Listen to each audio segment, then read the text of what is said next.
Count. Yep. Go.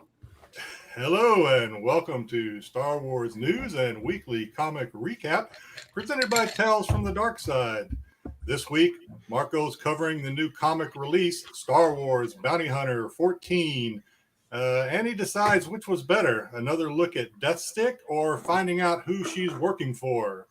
And he'll tell us why we're covering Star Wars Adventure 6 this week. Must be a good reason, and we'll find out together. Because it's relevant. Last week, we discussed one toy company's attempt to make their Star Wars lineup more kid-friendly. This week, it seems another company is trying to scare the bejesus out of kids. Any guess on that company? We'll tell you. In JJ's Trap or Odds segment, was there a canon cameo this week or not? We'll give our opinions, and we're going to let you decide.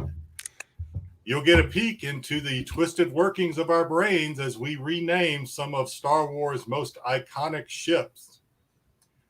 Some of the panel will examine the characters of the new High Republic novel, The Rising Storm.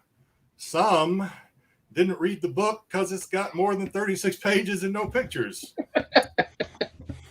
We'll review and talk about the latest episode of Rebels. I mean, Bad Batch. Well, kind of both, but mainly Rebels.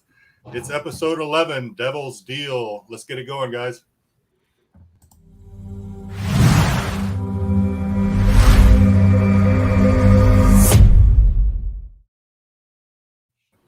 All right. Hey, Solo dropped off at the last minute and Jen's running a little bit late, but hopefully they'll both be back on to join us this week. We've also got Leaky Trooper down there, Leaky, but we'll get our intros in a second. I will say this, just because you have to read words, sometimes you can put on a headset and listen to it, because this panel, there's only one person who read the novel in this panel.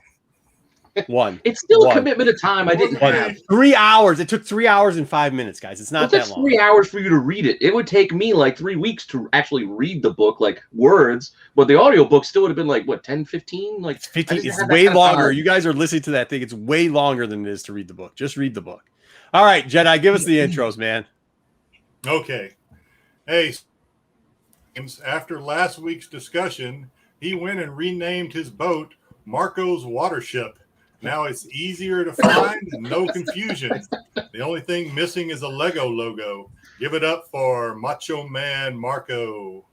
I do have a big M's. I do have big M's initialized on my boat, so I do know where my boat is. That's true. So he's not on the screen right now, but this guy recommended that when we speak, we slowly rotate our chairs, whatnot style. No bidding, please. We're not for sale. Well, he might be, and he's a one of one. Solo Wookiee, we hope will be here. He'll be back. That's what he said. Hey, he's like a coin-operated Star Wars fortune teller. Every Sunday, we insert a quarter, press a button, and we get our Trapper Odds question. It's the guy behind the plexiglass, JJ Maxwell. Hey, but Marco makes him get back the quarter. We are on a budget. Very cheap budget.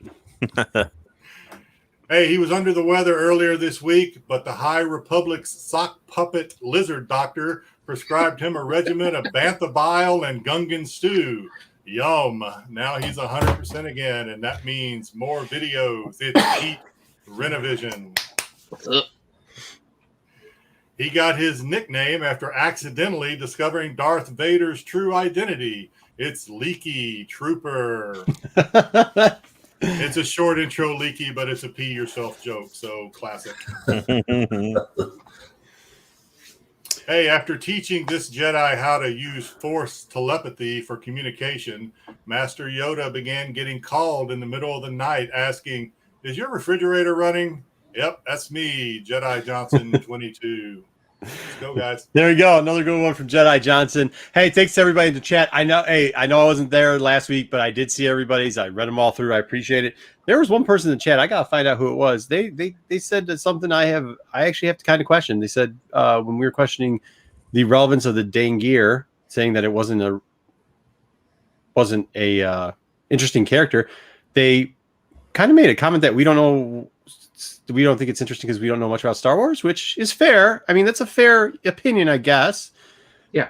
I don't think I necessarily agree with that, but I actually would like to have them on, or at least in the chat, so we can ask them more like what we're missing, because I'm definitely missing something in that character. I mean, I don't know how that works out. Leaky, I got another question for you. We're going to do pickups in a moment, but speaking of that, because I was just at a con the other day here in Michigan, Great Lakes started doing their series again, the Great Lake Comic Cons. But you were, are you going to be to Motor City Comic Con? Are you the 504? I may be. They're trying to get me to go. They can't get any TKs, any 501st TKs. So I might actually come back from up north just to attend a day. So I might be there. Oh, cool. Well, let us know, and I'll let everybody else there know that just in case they're at Motor City Comic Con, which is in October, they can show up for that. All right, so who's got pickups today? We've got, and Dave in the UK. I'm curmudgeon. Just get it right, man. I'm no Sheldon here. I'm not just some snarly little guy that just tries to ruin everybody's day by using facts. I'm a curmudgeon. Thank you. Jedi, what do we got? Okay, so obviously, I think most people hopefully got the got this one. This was hard to come by, at least at the comic book stores I went to. I almost had a one copy only. And hey, guess what else I was able to get? I was surprised that this was available at Ratio this a week after being released, right? So yeah, I was surprised. The Momoka. Yep. Yeah, I think this is gonna be huge. It's a Lucky Charms Momoka. Yep. Hey, also, you guys are going to laugh at me you're going to laugh at me about this, but I hope our buddy Dom Tober is watching. I found a Funko store nearby. I didn't know it was there. Went in and got these two Bobas. I know Dom's already got them because he showed them off when he was on, but I picked these up. Nice. Hope these were a good price. And the guy liked me so much because I'm a likable guy. He gave me a couple of freebies. So I picked up, or he gave me, I guess, 2 free Kira Funkos, which maybe will pay dividends in the future, maybe not. I don't know. We'll see.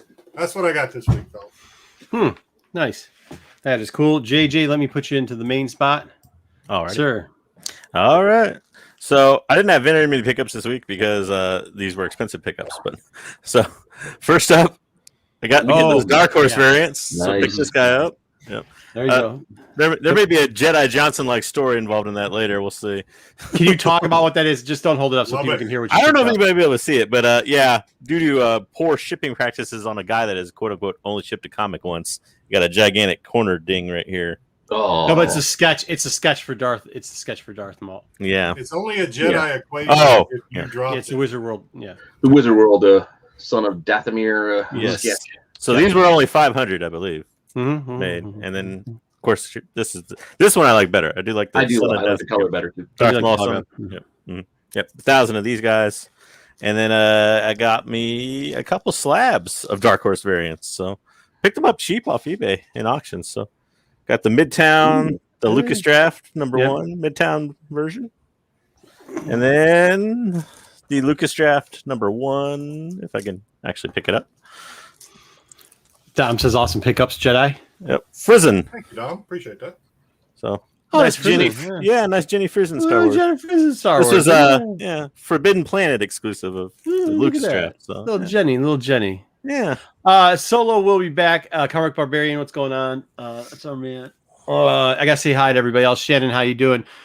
We got VK's in the house. Empire Comics. Ruben, nice to see you. And he's congratulating JJ on some picks. Dom hit me up in the personal messages to say, Jedi, you did an excellent job on that. Bravo Comics, good to see you, sir. I hear sir's your dad, so you're not sir, but either way. Who else we got? Of course, we got Astro in there and Stick Boy. What is going on? We won't be covering Visions this week, Ruben. Ruben asked that question. We'll be covering it next week just because we got so much stuff to cover. We're going to cut this. We've got so much stuff backed up that this was going to be a 3.5-hour show, and we just keep pushing stuff to the next week because we can't cover it all. Yeah, so let's. For 3.5 hours. Sorry. Yeah, that's what you said. Jedi said you can't take us for 3.5 hours. I'm not even going to do pickups. Is anybody else going to do pickups? I think we're just going to get into it. Yes, good. Okay. So let's just get into it. We're going to start off with the recap of the comic book stuff. We're going to add in a little new toy, a new little black series that is I want to hear everybody's opinion on this piece. Then from there, we're going to go to It's a Trap. After It's a Trap, we're going to do the renaming of ships. Then we're going to cover novels. Then we're going to cover our brief opinion. We're not going to spoil the whole book. Okay. We want you guys to all get into it. We might do a little bit deeper into it later, but we're going to we're going to talk a little bit about the novel, and then, of course, get into Bad Batch or Rebels, as the boys have been calling it all week long, which I don't think is fair. But we'll talk about that later. Okay. This week's Star Wars show recap. Let's hit the slides and see what we got. Ooh, we've already started off good. Okay, so the two books that came out this week were War of Bounty Hunters and Star Wars Adventures, Tales of Villainy. This is the book that had Tika on the front cover. It actually had a big link to the novel. So if you read the novel, a lot of the stuff that happens in here kind of links over, which is kind of cool. I actually like that they're doing it. These, that's the covers for Adventures. We're going to start off first. Jedi refuses to go into the kiddie section. I think that's because they don't allow him there, but whatever. So he couldn't pick these books up, but the rest of us got it. It starts off with Dr. Utterson. I was asking because Solo, he's not here, but I think he said Utterson's how they say it. I think that's what he said. In the book, because this character actually does show up in the novel. And this is the doctor, and he's like this psychopathic doctor that kind of just does a lot of stuff to take. He keeps Santika alive, Maria Santika, who's the one who comes with the past. This is the first time you see her. I actually have to say, if you put her on the cover, she's got enough speaking, and it refers to who she is, and she's like almost the entire page. I'm just going to go ahead and say this is her first appearance, which it probably is. Same with him. He's on a couple different pages, so we'll see him. They also have all these new characters like Zurak, Ordor, Grank. It doesn't work out too well for him, and Beto. I think if you're reading... The interesting part is like if you read the novels, you kind of see where some of the stuff might be going with this. But these guys are pretty much Marchand Rowe's personal like crew. They're not storm chasers. They're not clouds. They're not tempests. You know, they just are like his personal clique, I guess you'd say. The story is pretty corny, pretty funny. I do like the fact that the Gamorrean throws the little guy right. It was dumb. It's a dumb book, but it's kind of funny, dude. He goes bowling with them because they got to get over to the bridge because there's an invasion about to come in. They end up finding this little creature start eating people, including the Gamorrean guard. So he's down one, and it doesn't matter because the whole comm system works in the end. The most important part about the book pretty much is the appearances that you get there. It is actually pretty fun for these adventure stories, which the rest of them are terrible. I didn't even have the gall to make you suffer through the first half of the book, which is pretty much Anakin. It's bad. Yeah. It's another Anakin character there. Look at that. How often do they do an Anakin and Padme story in this series? I think this is like part 5 like of every book. 20-part story. Yeah, I think this is part 5 of a 20-part story. It's supposed to be villainy too, so it was dumb. These are a little bit slapsticky. I don't know. The verbiage I think is a little strong for the youth. Like I don't know who they're really targeting with this. I actually would say that Adventures, the High Republic series, is better at it than this one, but it's written by the same guy, so who knows? Who knows at all? I was trying to see who keeps popping in and keeps falling out. It's Solo Wookiee. All right, so that is the first part of that. Then we get to Death Sticks. You know, we had her do her little cameo first in the last thing. She's going to do it again. This actually yellow cover was kind of harder to find than I thought. I think people are starting to not order extras for some reason. The LCSs are going back to that where like we have too many copies, but they usually have too many copies of the A covers or whatever. On this one, they ordered a ton of A. They didn't have a lot of the B covers, which is stinks because that yellow actually turns out. I always like yellow covers. Yeah, you get back in. You get these two. Our man Cyborg is almost dead because his heart got stopped by Death Sticks the last time when we first saw her. So Valance is having problems, and Dangier is like Dangar is like I keep saying Dangier for the pet things. That's all we talked about. Plant things. Yeah, that's all we talked about earlier. You get a little bit of either way. At the bottom, you get a little bit of her in the shadows. You get what's his name helping him up the stairs. He goes to knock on a door, and then we get this guy lady. I thought this was a guy at first, but it's not. It's a woman because her name is Mama Stamooch. You know, this is a funny thing. This is a thing that Jedi kind of brought up, and I think he was dead on right about it. He's like, you know, especially in the High Republic with them coming up all these characters lately, like maybe some of the names shouldn't be like maybe we should just like calm down with how creative we're getting with some of these names. Now you guys know He-Man better than me, but does the dude on the left not look like a He-Man villain? Oh, you're talking about the guy who the eyes roll around? Yeah. Yeah, so you're right. So this guy on the right. Yeah, there's two He-Man villains on this, as a matter of fact. The guy to the right and the guy to the right. The one looks like Shredder. Yeah, kind of Shredder, but the inside mouth tongue thing, doesn't that look like there's that one character that can. Well, either way, it would be nice if they went back to like He-Man style, naming people like Han Solo and even Chewbacca is easier than this, or Luke or something like that. Skywalker. Well, yeah, I was gonna say, how simple do you want it? You don't want it just to be like, oh, this is Fred, and this is George. Joe Smith. Well, the problem with it is Mama Stumamooch is probably not pronounced Stumamooch. It's probably like Stam, like Ro, the character Ro, how they have changed it from Marshall to like now it's Michel is what is that? I don't even know. Like in the audio book, it was just Marchand. It was like Marchand Ro. It's not Marchand Ro. No, not it. Yeah, but it might have been in the first one. But now I think from what I heard, they had changed it in the second one. And definitely, if you listen to the any of the official Star Wars people, the ones they actually pay to review their crap. Why listen to the audiobook? Isn't that official Star Wars people? They hired them to read the book. It's not like I had a bootleg audiobook. No, I'm talking about so there is one woman who's supposed to be like I don't know. It's on the StarWars.com. They have these videos that play every once in a while. I was like, who the hell are they talking about? So I went back because you just plays after other stuff in your thing, and I was like, are they saying Marchand? And they're like, no, it was him. Even Kevin Scott doesn't pronounce it that way anymore. So well, he's British. He doesn't count. Yeah, he doesn't count. Well, regardless, everyone's going to pronounce her mama's stomach. So yeah, that's how I pronounced it when I saw it. Either way, we get a little bit back. This was kind of good. The bid for two, you get a little bit of an extra bonus thing. I actually really enjoy this book. I think Bounty Hunters is one that's been solid, sometimes with sprinkled with greatness in it. And this is one where it was sprinkled with the greatness that they have. It turns out that he has Dangar.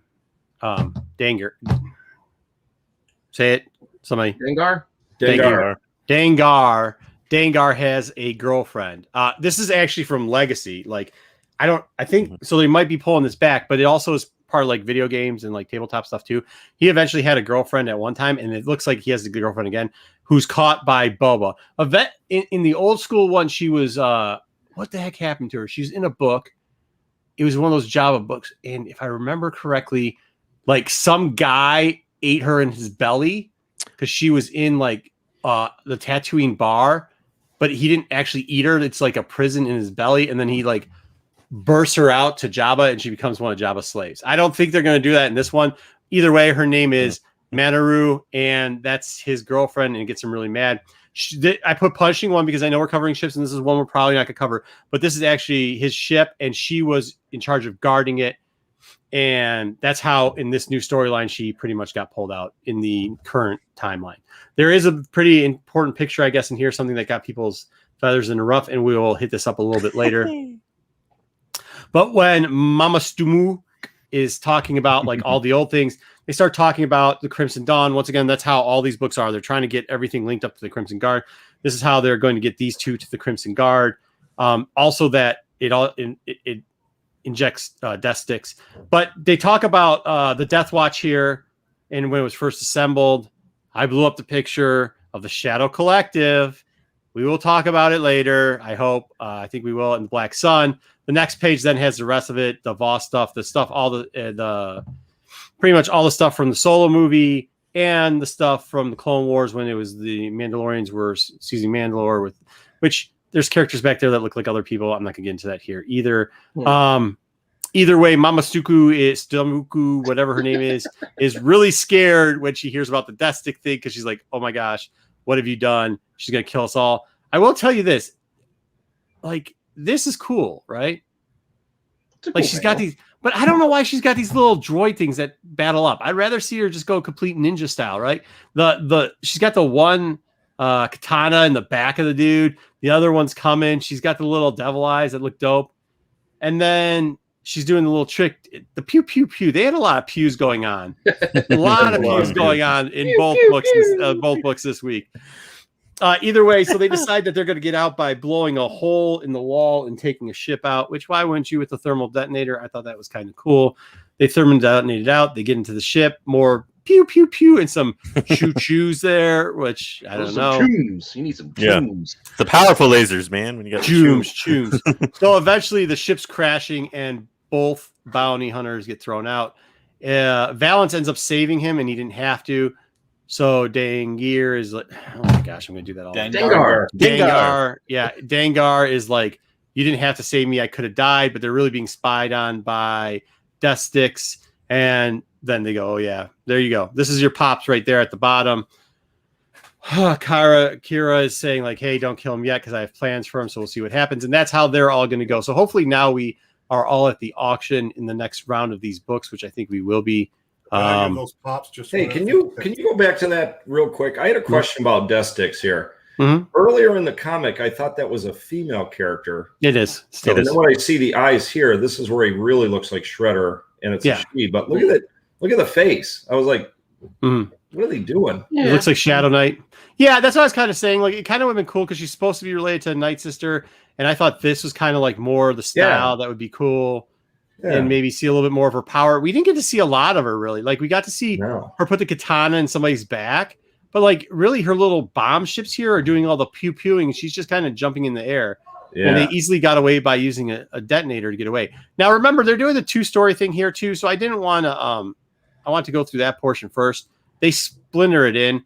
They're doing the story where the two girlfriends are going back, and because of the kid that's supposed to be taking over for the world, and they end up fighting the actual Crimson Dawn. You get to see some good fighting.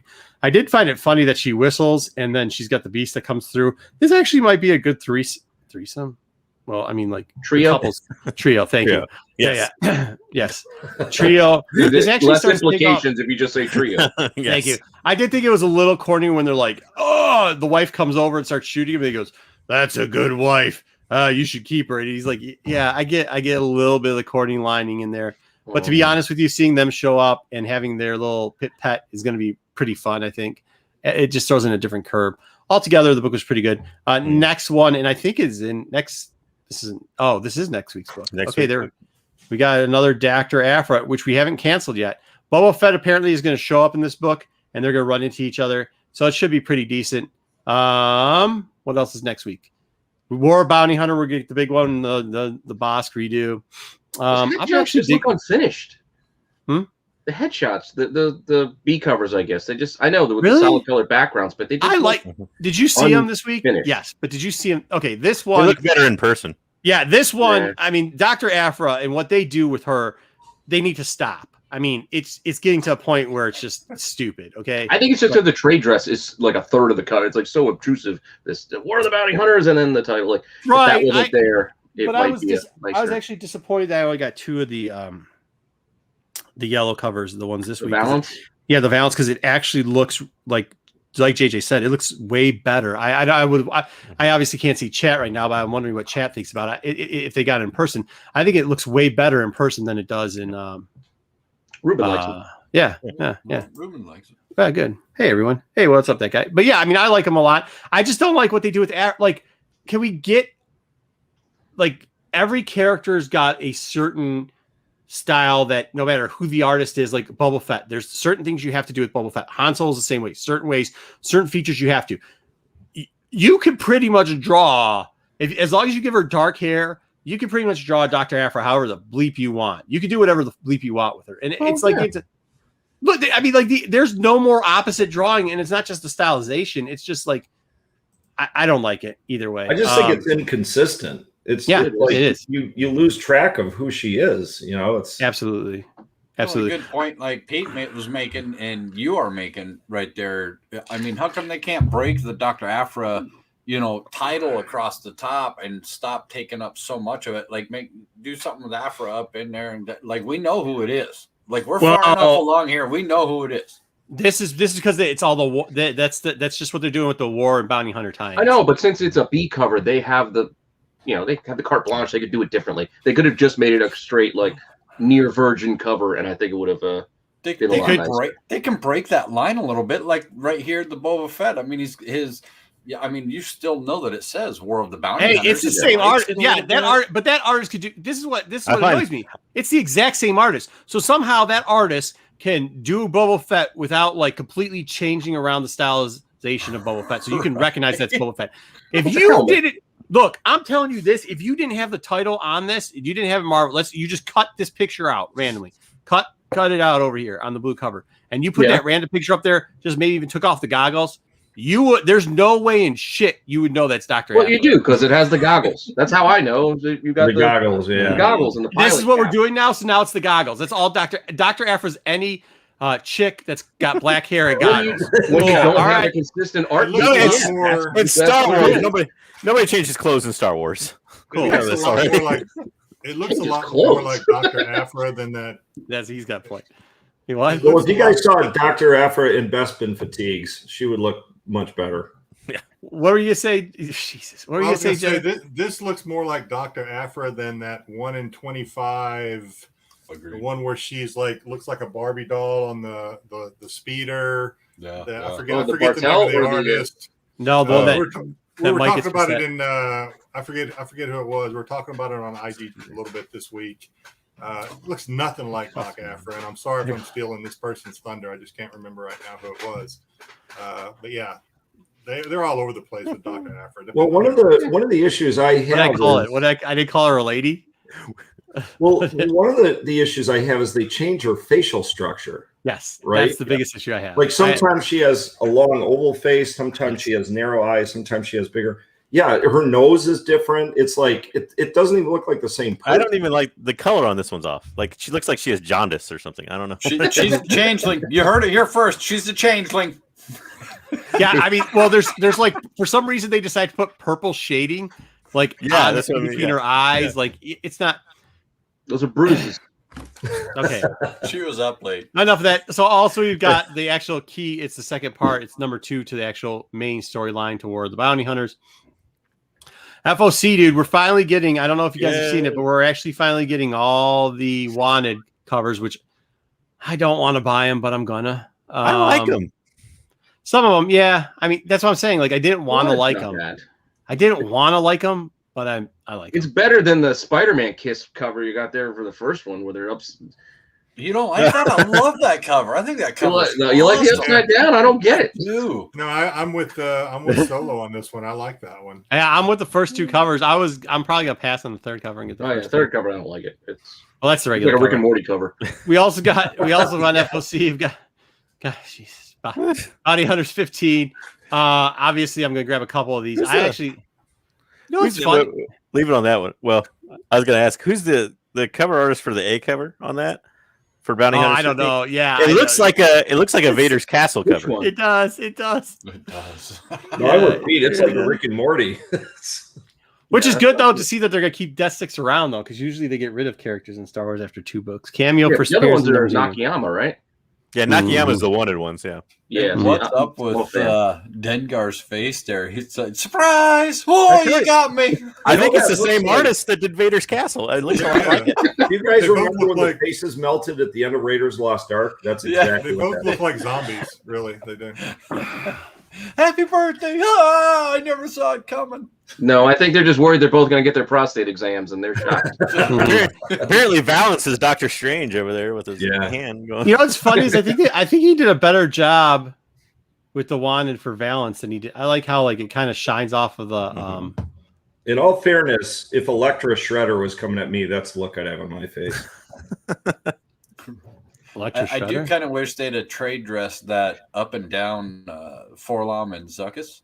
I wish they'd have trade dressed both the top and the bottom, because then you could have twisted it either way. Upside down You on know the what I mean? It first would've yeah, been the like B playing cover. card. Yeah, that Yeah, would it have would have been like a playing card. No, the A cover. That's not the A cover, dude. That's the B cover. B. It goes B. Oh, it's not. It goes Well, you B got it in A ratio. position. Yeah. Because I like it the best. B ratio A. Just like this one is ratio and A. I think it's ratio. Are those gonna be ratio? Does anybody know? Are they ratio? I thought they were just No, No, they're not. ordered. So C, yeah, whatever. Their Mhm. order. Awesome, good. yeah, like the And Pride. this is so they Pride also cover. released an FOC.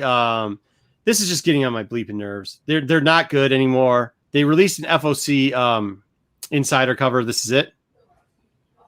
Mhm. And I think the conversation we had in the group chat went something like this. You know, remember when they had Rebels out? Like you had Rebel covers. They were kind of cool, and they had special characters from Rebels Yeah, as the PX cover or something like that. Right now, you have Bad Batch. yeah, we have Bad Batch, and there's no Bad Batch covers. There's like 0 Bad Batch covers. There's zero like even do something with the High Republic covers that are cool. They did one High Republic cover. That's it. You know what I mean? We get. I get it. But like at the same point, I get one more Baby Yoda cover. Yeah. Yeah. And Mando swear, Baby Yoda covers, and then now Obi. They've used this image before on a magazine of some sort. I swear, I know I've seen it. But that's what I'm saying. It seems like they're just reusing like this. Yeah. The other covers with this. I should have pulled it. Kylo Ren. They put Kylo Ren on the cover. Oh, it's just his nose, but they got him. I mean, I don't, does anybody have anything to? I mean, the relevance of Kylo Ren this week? Because, I mean, could somebody explain it to me? I don't. Mike, anybody? Hey, Mike, what's going on? By the way, sorry I was late. We have power outages happening here in Tennessee. Sorry about that. I thought you were still away. Yeah. Pete said you're still on vacation, so we didn't even say you were coming. We're like, hey. I just got back. Cool. No, I mean, it's very disappointing. It is. And I think everybody out there, yeah, thank you, Sinker, Jedi Text. I think that's perfectly it. It's very disappointing. And the fact that they kind of teed us up with some great covers last year on Insider. And then all of a sudden, this is what they give us. It's like, okay. And then I know no reason why Kylo Ren should be relevant at the moment or ever again. Kylo Ren is on the PX cover. So this is the FOC cover. I mean, the FOC covers are just being ridiculous too. I mean, I did like the Ahsoka card variant wasn't bad. The Ahsoka card variant was cool, but the relevance of that at the time is a little past too. Yeah. But it's so rare. They don't put her on a ton, but like this, I don't know. You could have held off on this, or I don't know. Either way. So I think I'm going to maybe they're like us. They're just backed up on like covers, so they're just kind of pushing them out when they can. So that's why we're going to hit up Visions in next week. I just hope the subscriber cover is good. It's my only hope. See what I did. Man. Bad jokes are over. Bad joke. Isn't the sub cover? Isn't the sub cover going to be the version Kylo Ren cover this month? It sometimes is, and sometimes is a totally. I think it is. Cover. I think you're getting virgin Kylo Ren cover. So good luck. Lame. Oh, awesome. Cool stuff. Marco, you are never allowed to say those two words in the same sentence ever again. Well, Kylo Ren is Kylo. Oh, wait. Can't we get banned for calling people virgins? I don't know. Either way. Oh, Dave. Yeah. Here it is. Yeah, this is what we were talking about in Jen's intro.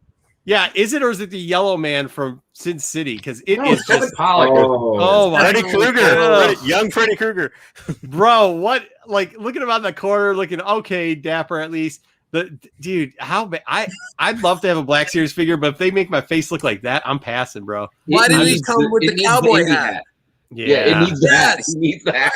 For the uninitiated, I don't know, dude. For the uninitiated, we should say that the character is Trapper Wolf, and he was played shortly by Dave Filoni. Yes, so it's Dave. It is Dave. Yes, it's Dave. It's supposed to be Dave, and like, I mean, it's not so bad. This is an up close picture of it. It's not as terrible as what it looks like in the. It's pretty terrible. He comes with the rifle, though. Yes. He does. He comes with the rifle, and you can put the hat on to try to make him not look as bad. It's gonna be $29.99, everybody. It's I was gonna say, when they mocap this, did they just do it when a picture with him with the helmet on? Because it doesn't look anything like him. The best is like they actually know what he looks like because he's on the side of the box looking like him. And they're supposed to have like this is it. If your selling point is doing face scans, you ain't selling me on this one because everybody knows what this dude looks like. He don't look like that. Your computer's broke, bro. Like mine's bad. Yours is worse. If you're doing, did you catch him while he had a mouthful of marshmallows? Like his face his cheeks are up. Is like this isn't a good look. I would love to hear. Yeah, pass. I'd love to hear what Dave. Not to cross contaminate, but they just released that Scarlet Witch figure that is dead on. Right. Perfect Elizabeth Olsen. I mean, it is like. Perfect. They can get it right, but they can get it right. They just need to care. Look! They don't even know who it's supposed to be. They're like, "Is that really him?"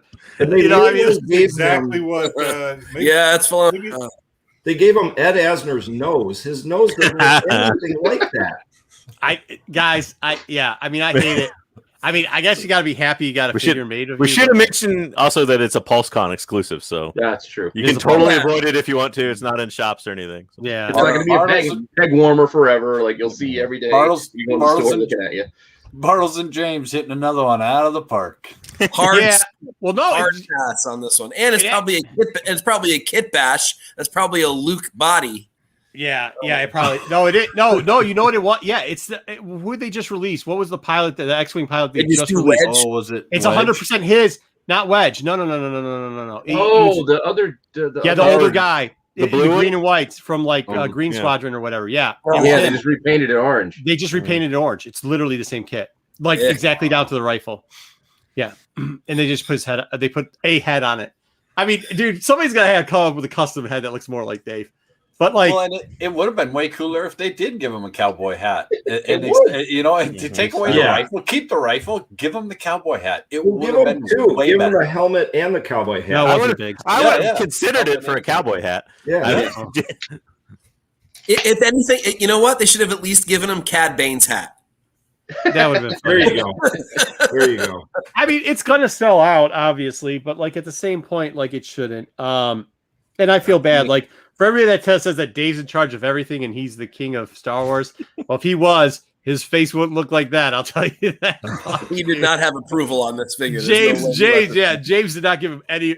I can't wait till we get our next Pulse announcement, like the video, and James gets up there and has to explain this and tell you how great it is. Has to Because explain. he's what he like. Bartles is just some dip around, whatever. James is the one that designs these things, like the assistant, the guy that actually puts this into the press.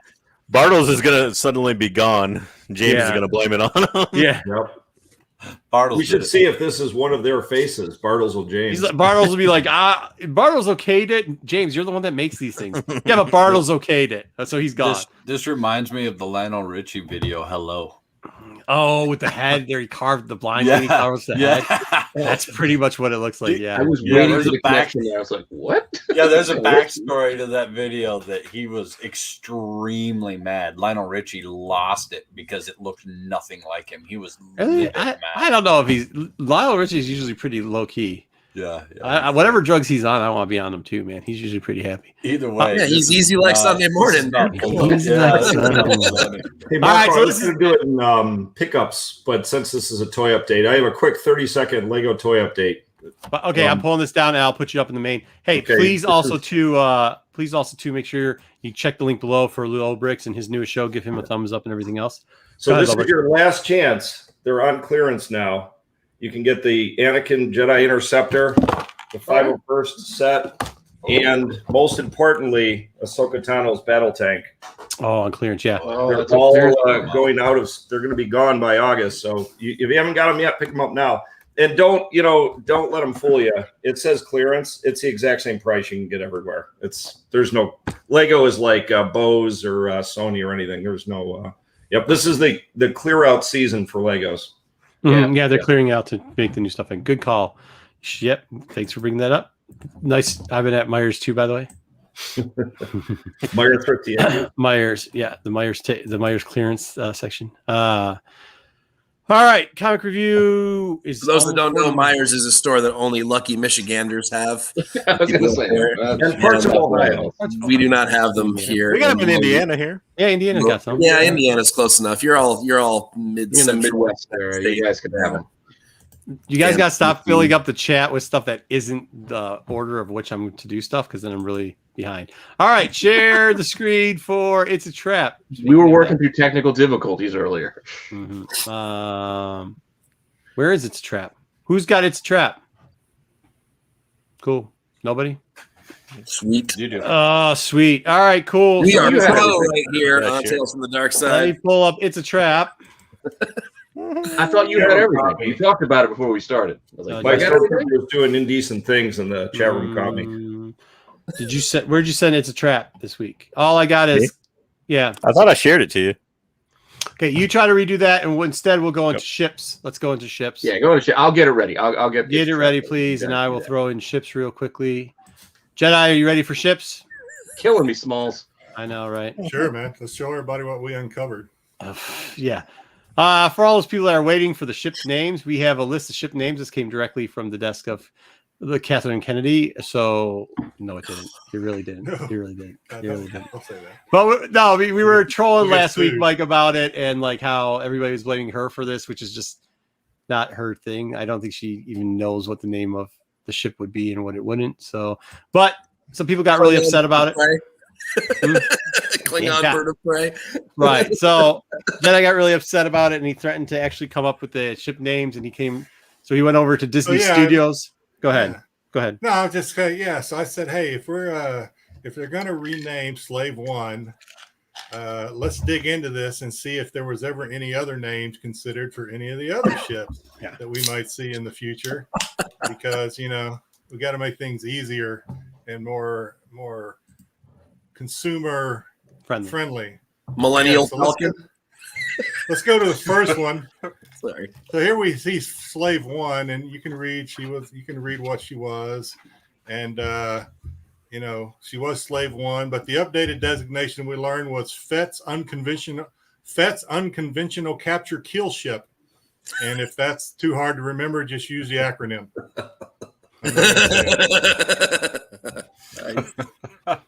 Very nice. Very nice. Very good. Very classy. That's why we're almost at the hour mark, so we could get that joke off. All right, go ahead. The job. Okay, so then we have the Millennium Falcon. There's her class. Read it yourself. We updated that kind of last week to Han's home, but we also found out it could also be Lando's landing pad. Either way, it's a Black Knight. Either way, it's a black light nightmare. Ain't no telling what happened on that ship. Chewie were home. Okay, next. The Death Star. We kind of teased this one last week too. We updated it. This is now Tarkin's timeshare, but they are no longer accepting reservations. I did like the coffin. Oh, went the wrong way. All right. Stardust. So the second one, second Death Star is Palpatine's penthouse, but there are have to be careful of lightning strikes. Oops. Yeah. Go ahead. We're going through these fast. Okay, so Ghost updated to Rebels recreational vehicle. There's so many fun ways to enjoy this ride. Obviously, some people did because human Twilight babies don't make themselves. That's a very valid point. Whatever happened to that kid, too, by the way? When are we getting that kid back? Because wasn't it flying at one point? He was flying the ship at one point, wasn't it? Oh, we'll see. Does everybody know what he's talking about? Back to that Mandalorian when they thought Baby Yoda was their kid. I love that. Who thought Baby Yoda was their kid? That'll be season. In the first season of Magic. Yep, that was. We'll see that kid. But we've seen the kid. We've seen the kid already. Exactly. He doesn't look anything like it. He looks a lot like Cat, or a lot like Doom, and Doom's not his name. What's his name when it's not Doom? Caden. Yeah, there you go. All right. This one was hard. I gave up on trying to find something clever on this one, so it's just Vader's villa. That was good. I like that. Long Superstar Destroyer image, didn't you? Because that looks like it's extended. I can't remember if I had. I don't think I did any fitting on this. This is good. I like this. This is the Razor Crest. She's now under renovation. Military gunship built before. Yeah. Okay. Yeah. Here we go. Oh, jeez. Yeah, this one too. Oh, Jesus. The Resolute Skywalker School for Force-sensitive children. Wow. They're in good hands. Oh, They're in very good hands. Oh, wow. That's dark. That's good. Oh, go ahead. What's next? So this is the Bad Batch, now known as the Bad Batch Bachelor Pad, or now actually it's Omega's Playhouse. This is I know this is a joke, but this is actually the Havoc Marauder, which I didn't know until it was the Havoc Marauder. But did you know what Lego did on this one too with Slave One? They changed this one to the Bad Batch's ship, and nobody said anything about it. Or ship. Leaky, do you know? Was it Starship or ship? Just ship. No, just ship. Yeah. Nobody Nobody. It looks like a TIE fighter that somebody put the damn wings on backwards. Wow. I like the ship actually. This one, the Banshee is now known as Double D. For those of you, just get your mind out of the gutter. Double D stands for Dark Disciple. Just get your mind out of the gutter, guys. This used to be Ventress's ship, the Banshee. Yeah. Mm-hmm. Well, I didn't know if people knew that that's what that was because he just called it the Banshee. So this one I need to explain. Bane's ship Xanadu Blood, which I learned was a gift from the Emperor, or I guess he wasn't Emperor then, but anyway, Palpatine. So we just changed things up a little bit. It's now Singing Rambo. Let me know if I need to explain that one. Xanadu was a musical. Blood, Rambo, First Blood. Okay. I get it. I see what you did. That's a deep Now I get it. That's a reach. I thought we canceled dad jokes. I really did. I thought there was going to be also some weird connection to like. It's the sing. Hey, it's a great name though. Singing Rambo. Yeah, Okay, that's anyway. great. I love it. I'm gonna put on my ELO Hello, record Alexis. after this. So, I like ELO. Marco, No, did you right. approve this? Xanadu. No, I didn't. I didn't approve this at all. Okay, what's up next? Oh, this one might get me in trouble. So this one is, so it's an X-Wing T-65 Starfighter, which is Luke's X-Wing, which the ship's designator, I learned actually, is Alpha Alpha 589. Luke himself is what Red 5, but anyway. Red 5. So we have to be careful nowadays because we don't know it's an X-Wing. Maybe it identifies as something else, a Y-Wing. So this is alphabet preference because we just don't know. You're slowly That one I losing thought might steam, get me in Jedi. trouble. Slowly losing steam. Oh wow. Okay, last one. Why is Tina Turner? That's not demonetized. Tina We might, Turner. okay, we might be canceling this too. Okay. The Twilight Dance. I'm not doing this every week. Okay, and then we have the Twilight Dancer, which is now known as Tina Turner's #1 album from 1984. Or Rancor food. Do I need to explain that one? No, but I didn't know the ship was called the Twilight Dancer. It's not a very famous or well-known ship. I just came across it when I was looking up ships, and I'm like, Twilight Dancer, and then the song just popped right into my head. Somebody really heartbroken in Jabba's palace that she got thrown down That to the was the right music floor. So they playing named the ship after her. Oh yeah, that's the music No, that that was playing song on is the in everybody's road song. when they had. Every time you their, listen to that song in the future, you'll replace Private Dancer with Twilight Dancer. For everyone that still has a 7-year-old boy in them, look again at the original cut of Return of the Jedi. There's a lot of nipple in there. There is. There is. Yes. In case you missed it when you were 6 or 7, you'll see Okay. it. That's how human Twilight. All Babies right, are. so yeah, we're done Wow. with that segment. That segment's over. Thank you. They may be All green. right, Still nipple. Jedi. Thank you. For, Crap. I don't know if I should thank you for that or just shake my head. So I'm going to shake my head. You're Do gonna we look, have the other segment ready? You're gonna look Hey, you're the next one that time you asked watch for it. You asked for it. You know what though, Jedi? That actually warmed my heart. I've been struggling with the new Lego setup names. They took rid of the Slave One, and that made me feel a little better. Well, that's what I'm here for, Leaky. That's what I'm here for. Yeah, the old man club. Yeah, feeling a lot better today after that one. I have What it do we when you need it. Okay, so here we go. Let's. Hey, There if we we go. haven't got people riled up with that, let's get people riled up on this. Here we go. Well- It's a trap this week. There'll be some riling. Mike, by the way, I did approve both these segments, and both Yes. these segments were like, I was asked multiple times if it's okay. The Jedi stuff, I quickly glanced over and goes, a lot of it's not funny, but sure, we can do it. And this one, I was like, You're all fired. and this one, I was like, Wait a yeah, minute. we got to do it. This wasn't my concept alone here. Okay. No, it was my concept. Pete actually asked me what I thought about this, and I was like, well, it's going to be our trapper. It's not. It's not. Yep. And then when JJ said, I don't think I feel like doing that because I don't want the hate mail. I said, I'll take credit for it and they can send it to me as usual. So I'm getting a lot of hate mail this week, but that's okay. Let's go You and can try blame it this on one. me. I'm okay with that. I don't Let's care. go ahead and Here try comes- it. Send it to me. Solo's fault. Well, Here comes this week's It's a Trap complete with probably the spelling errors because I didn't send it to the editor in time. No, And I look it fixed over them. it I all. fixed them. Oh, okay. All right. So here's the real question of will the real Bo-Katan Kirzay please step forward?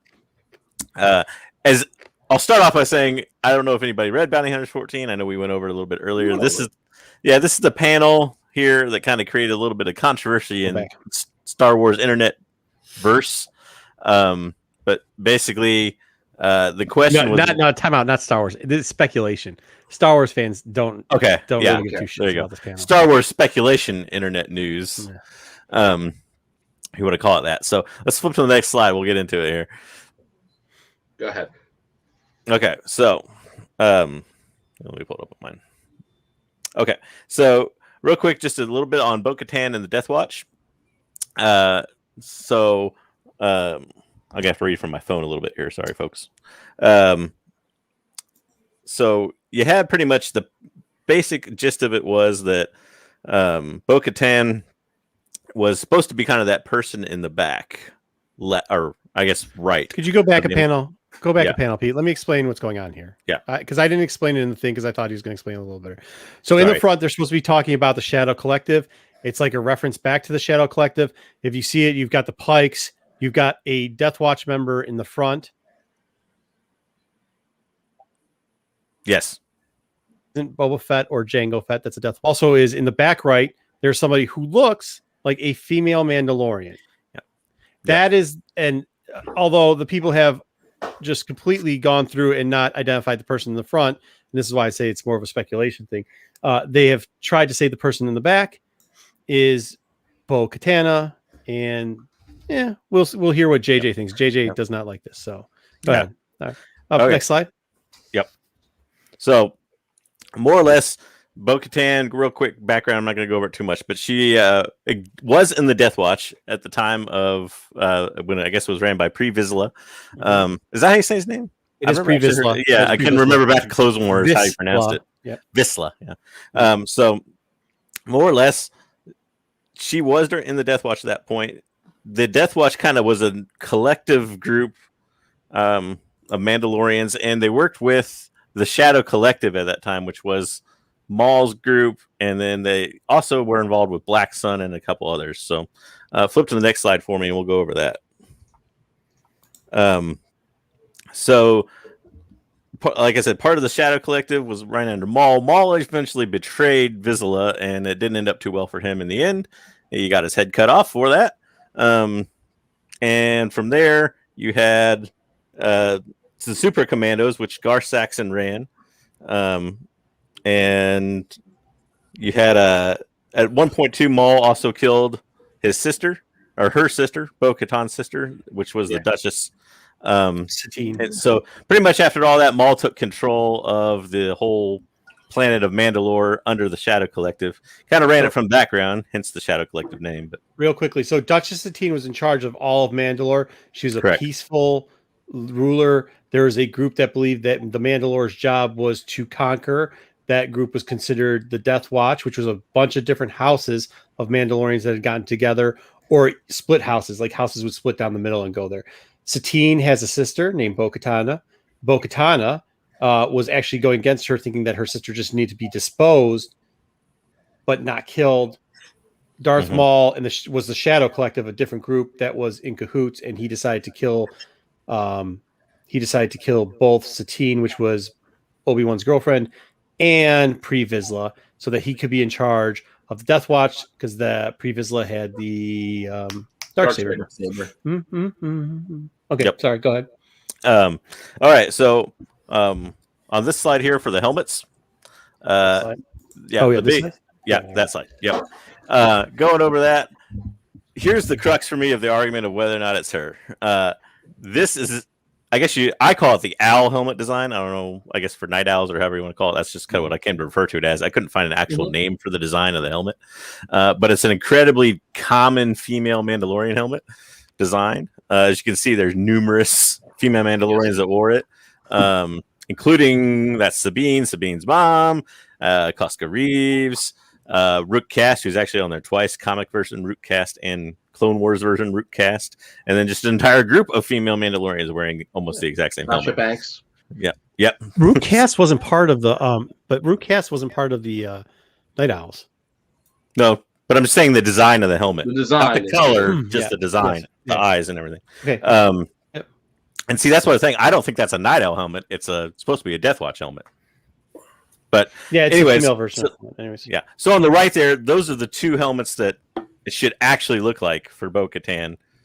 Which the first one was when she was in the Death Watch, and the second one was when she was in the bottom one is when she was in the Night Owls. So to me, that does not look like, if you look at the helmet there in the top left from the panel, does not look like has enough white on that helmet to actually be her. That's just my opinion. So flip to the next slide. We'll go over a little bit more. Everybody's kind of saying, it's got to be her. Still, look at that helmet. Close enough. Well, maybe not. So you got three images here. Is that her? Somebody, a female Mandalorian in Death Watch. Let's go to the next slide. Shock, it's not her. So in those images. So it is important to note a certain app, which I'm not going to name, did say that they confirmed it somehow through the artist. So take that for what you will. And we'll go to our last slide here. So last slide is the odds or trap question. If you go with never tell me odds, it's, of course it's her. It makes total sense for her to be there, and that's got to be her helmet. The artist confirmed it. Everything else, it's a definite, a first in canon Marvel appearance. And then the odds or the trap portion is, I remain unconvinced. And the artist, if it was going for her, he got it wrong. And I also want to go back. Well, we don't have to go back necessarily, but I think my opinion of it, I'll go ahead and start off, is that I think that might have been what the artist was going for. It's just a terrible rendering of him. And I don't even think the guy up front, everybody's like, oh, is that Boba Fett? Is that this or that? That's just a terrible rendering of what looks like to me just a super commando, Mandalorian super commando. It almost looks like Gar Saxon's outfit without the horns. So I don't know who those people are supposed to be. I think they're just kind of generic representations. Maybe at some point somebody said, is this Bo-Katan? And the artist said, sure, why not? Is almost what it seems like. But that's my opinion. So I lean way more towards trap than anything else. I'm going to leave this. Leave up the main picture, because I got to break this down for a little bit while we talk about this. I think if this is better to have up while we discuss than the it's a trapper. Yeah. And you kind of cut off the last side too, which is actually part of the Death Watch here. Who's next? Anybody else want to speak on this? I can if you want. Go ahead, Pete. Go ahead. Who cares? Yeah. That's another point. Yep. When did first in canon become a key? That doesn't matter. Like, to me, it doesn't matter. I get it. It's a cool appearance. If it is Bo-Katan, it's a cool appearance. Fine. It's one panel in the background that means nothing to the actual story at this point. Who cares? So this is that's all I really have to say. Afterwards we were talking because Pete asked me right off the bat. He's like, "Hey, what do you think of this?" And I was like, 50-50. But this is what I'm going to say: the guy in the front isn't just some super commando. That, in my opinion, when I first saw it, was like, "Hey, that's pre-Vizsla," because if you look at the timing, what the words are actually saying, and the Shadow Collective, and also combining that with the Death Watch, that character would be pre-Vizsla, and that would be pre-Vizsla's first cameo appearance, whatever. But the design of the Mandalorian armor is not at all right, though. It's the colors. Well, that's where the back part comes into play. That's where the female who is a Mandalorian in the back comes to play. If he couldn't do pre-Vizsla right, what makes you think he could do? That's true. That's true. Is that supposed to be, as Sticks Boy says, is that supposed to be Zizor or whatever? Yeah, it is. Zizor. And that's the thing.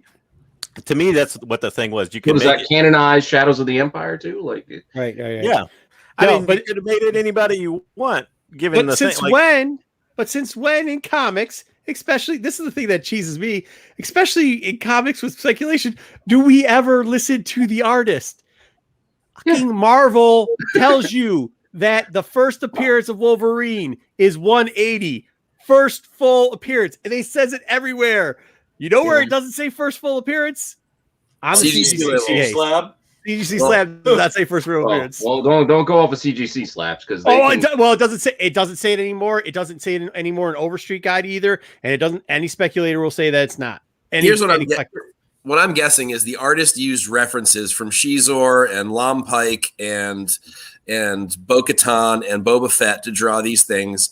Went into the project having no idea what he was drawing, and so when asked, said, "Oh yeah, that is what I used to draw it." But I mean, first of all, this is just people / apps trying to be like, well, I have a whole box of this thing or whatever, but I don't have any copies of Defenders of the Lost Temple, so I don't want to give Defenders of the Lost Temple any more value since it's the first appearance of Darksaber and Pre-Vizsla and Bo-Katan. Yeah, but I mean, that's not. We can get into argument if that's an actual comment or not. I'm just saying, period. With this, I think people need content, so they're going to say whatever they want to say, and I'm not defending the app. but the app's only giving what people had told them, right? It wasn't the app; it was the person that first pushed this news out.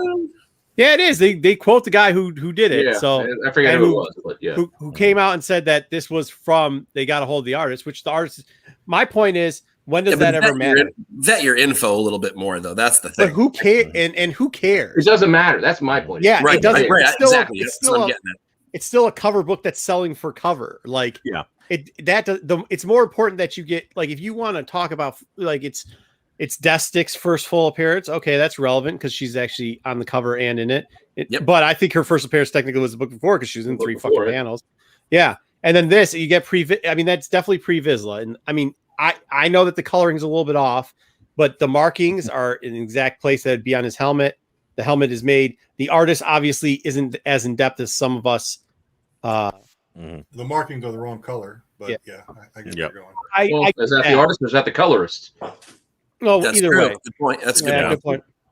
Yeah, but you know what? There's one thing that people haven't mentioned about the Bo-Katan thing. At the very least, there's not a single night owl marking on her helmet. Right, and considering how high up she was there'd be at least, even if it's the V, there would have been something that would, I mean, like if you're really trying to draw that character to draw it out, pre-Vizsla, they gave him the hand 5 bars down the front. It's the wrong color. It doesn't matter. Yeah. Doesn't matter. Is everybody going out buying that, what is it, Empire 27? Because in the background of a montage picture, there's a Grievous like image, like, oh, that's the first Grievous. Oh, yeah, Grievous, like in Dark Horse camp. Like, it doesn't matter. Which of the 3 Ahsoka in canon cameo appearances am I supposed to buy? The dream. Yeah, well, that's a flashback, so that doesn't count. Well, that's a dream sequence, so that doesn't count. We brought that up. Did we bring that up about something else the other day where it was like it was a dream sequence, but it was a whole book of dream sequences? Like, yeah. And again, that's exactly the same thing. That's exactly the same thing as Clone Wars 1. Simple as that. Sorry you can't afford it anymore, but that's her appearance. Like, it's that. That was my exact take on it. When what it actually says is imagine getting these folks together. So they could have made it pre-Vizsla or Bo-Katan or anybody. It's just kind of them saying, imagine if these folks got together. Then the artist just drew a representation of broad representation of each of these groups. So you could say, oh, well, the reader would say, oh yeah, pre-Vizsla was part of this. She was part of Death Watch. That's all this is. I think. Yeah. I mean, I guess that's what we'll end it on this. Like, it kind of plays into something on Renovision for you that are watching it. It's don't buy these comics now that Pete's doing. And that's kind of it. Like comics we just discussed. It's cool. It's cool because I do think like this is it. Like, it's cool if that was her in the background and in canon. I think it does matter, but I don't think it matters more than $4.99. Let me put it that way. I don't think it matters. Well said. Double cover at best. Like, this is it's a fun little thing. Yeah. So there you go. I actually think it is her, but just don't forget this issue is also being pushed as the first full Death Stick. So I mean, it already had a first appearance in it. Yeah, which is another debate if that's actually the first one. Whatever, man. I mean, hey, look, dude. Do I think it is? I'll just flat out. I'll say I actually think it's a bad rendering of her. Yes, because of how the story sets up. Because I think the guy in the front is pre-Vizsla, and if that's pre-Vizsla, for the 2 seconds she spent in Death Watch, this scene makes sense because she went with pre-Vizsla to go help change the Pikes and make sure they got online just after she had fought with Darth Maul and Oppress before she turned her back on both Pre and the Shadow Collective. So it's literally a 3 seconds in a fucking TV show, and this is the scene. Yes. So there you go. All right. Anybody else have anything to add on to that? No. Okay. It's not a trap anymore then. All right. Up next, we've got. We're going back to back. No, we aren't. We were gonna go back to back with JJ. I mean, but JJ, he had to leave because he got so mad. He's got to go have a break. Not under the collar. It's not. He was like, "You not gonna say," because I wouldn't tell him what I was gonna say. I told Pete it was 50-50 at best. I mean, and that's kind of how I felt about it. And well, that was also pre these artist confirmations. Yeah, when we first started talking about it. Because it came up in the CB side chat. Like, so it was a pre-Vizsla-ation? Yeah, it was a pre. Oh, nice. Nice, Mike. Very nice. Yeah. So either way, I mean, I don't think it matters. And Morello was out of pocket, so he couldn't ask Morello. If any of your wives like start talking to you about shoes or lipstick or something, just rewind the last 10 minutes and make them listen to that. And I promise you, they will absolutely tune right out. Yeah. My wife doesn't talk about lipsticks and shoes. She talks about Clue and Police Academy with me. So, Ooh. Clue. I don't know what that is.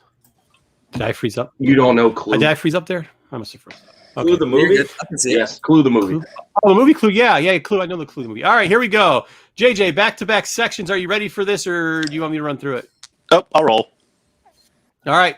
High Republic books and novels. Wave 2 came out. Yep. Go So ahead. We're just going to go over the novels real quick because we've talked about some of them in the past. But so it came out June 29th already. I know some people picked it up. Not everybody picked it up. But you had a whole bunch of different versions of it. A couple exclusives. You had a Target exclusive with a sweet cover there. You had the exclusive with a cool. Now I don't forget. I think it was a poster of Chancellor So, and then you had the nice out of print exclusive with a great cover and an awesome tote bag. If you pick that one, I was promised tote bags. The Tote grocery bags bag. The grocery Yes. bag. Get out of here. yeah, I got yelled at for that. I got yelled. Somebody hit me up and told me I was 100% wrong for even criticizing that, which I was like, okay. I think we Can't spent wait. 5 minutes on the twirl on one of those past shows. We did. We did. We did. Hey, hit this next slide for me, would you? All right, next slide. Yep. Sorry, I'm reading the There we personal go. chat of how you can't see anything. All right, go ahead. Nope, I can see it now. I fixed it. So another June 29th release was the children's book Race for Crash Point Tower. So I actually haven't read it yet. I don't know if it's a good book or anything. I probably will read it at some point, even though it's I'm going to read it now after reading the main novel. Yep. Actually, I was saving it for that too. So, but that did come out June 29th. If anybody wants to pick it up with the other novel, you can. No exclusives or anything crazy for that I know of or saw or anywhere. And then July 27th, you have what's, I guess you could call it the young adult novel. The second one. It's by Justina Ireland. Is it Justina? I always get it wrong. I think it's Justina Ireland. So, not to go back on you, but is the race thing, is that kind of like the that other, like the kiddie version, like a brief synopsis of part of the novel? Okay. I don't know if it goes on. It goes on at the same time. There's actually you actually get one of these characters, and I'll talk about it later. Surprisingly, one of these characters shows up, and there's a portion and in the main novel, and they're there, and that's happening at this book is happening at the same time as that portion. Well, you know what I'm talking? It's like that great. What was it? The Great Jedi. Oh, you're asking about that. It like run concurrent with the first High Republic novel. Like, is that kind of the same deal? Yes. Okay. Timeline wise, yes. Timeline wise, yeah, it's a bigger like than event. that. No. Yeah. Okay. Yep.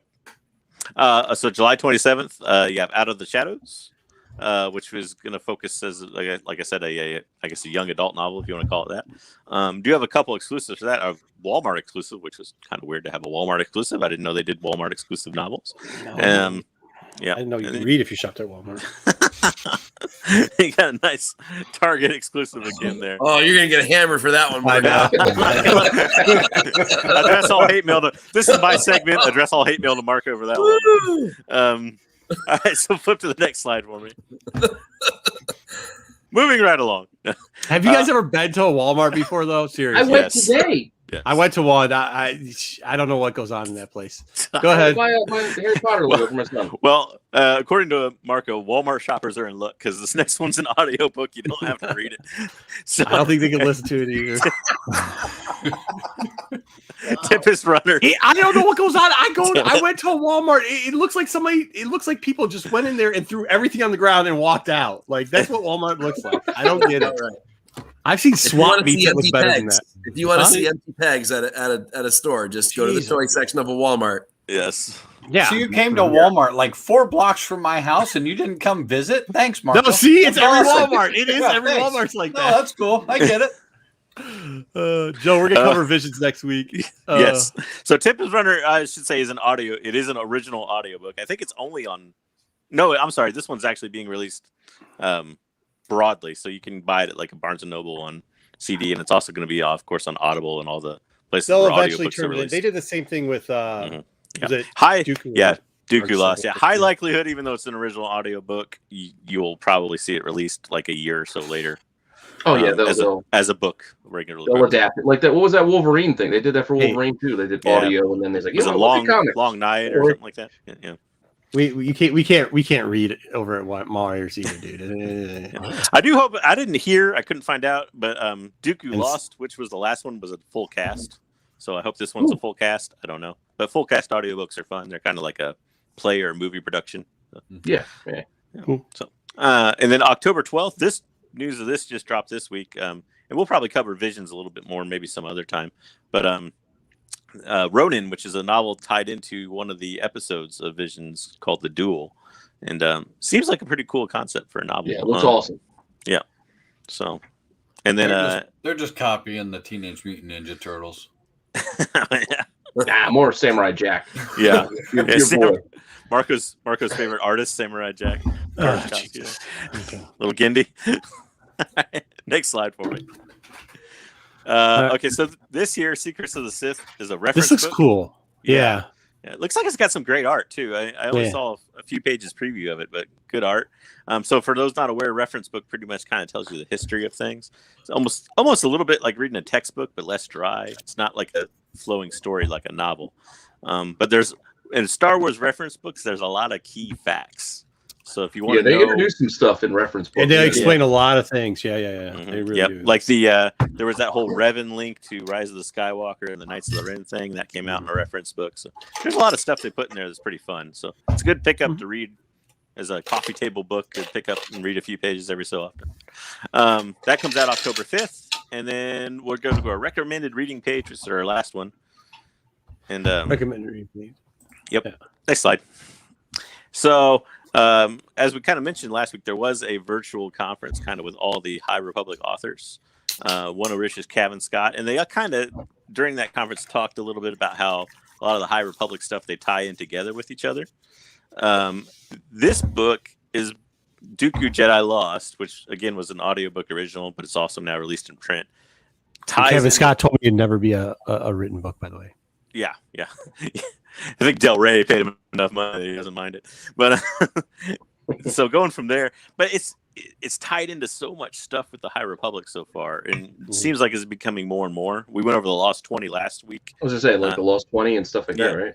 Yeah, like, this is where that ties literally there's like 50 references to this book in the new novel, like just crazy stuff. Yeah. So this book ties in a lot, and it tells the history of Dooku. And it tells a little bit of the history of Asajj's adventure. So it's a good story in and of itself, but it's starting to tie in with a lot of stuff in the new runs of books and stuff for the High Republic that I really suggest everybody pick it up if they can. I'd also like to address this. No Myers, because it's technically Meyer, but since we all pronounce it Myers out here, they don't have books there either because we can't read. All right.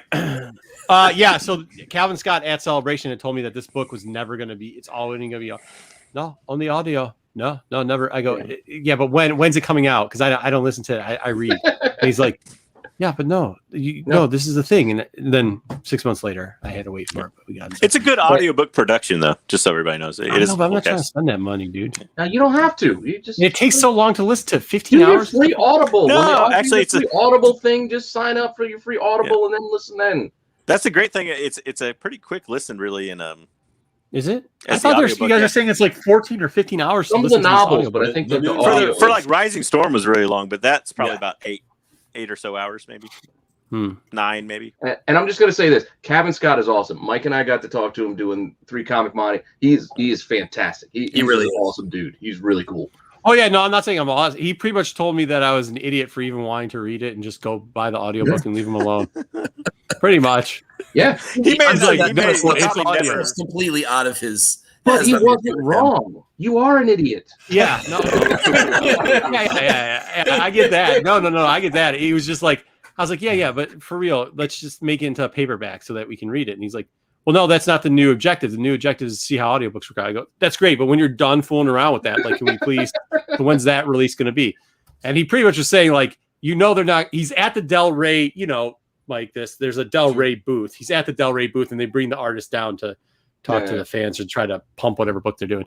And he's there, and he's specifically for that. And he could just go like, hey, you know what? Just he's like pretty much like, piss off. I can't tell you when they're going to put it into a written book, and you know that I'm trying to sling this audiobook thing. So he's a great guy. He's awesome. I mean, he did nicely. I got to do my job. I'm pushing the Yeah, he was audio pretty right much now. like, I have to do my Stop job. busting my stuff. Mm-hmm. Speaking of novels, let's cover Raising Storm real quickly. We're not gonna really spoil it, considering you guys haven't finished listening to it or whatever, and we want to do a deeper dive in there. Oh, there you go.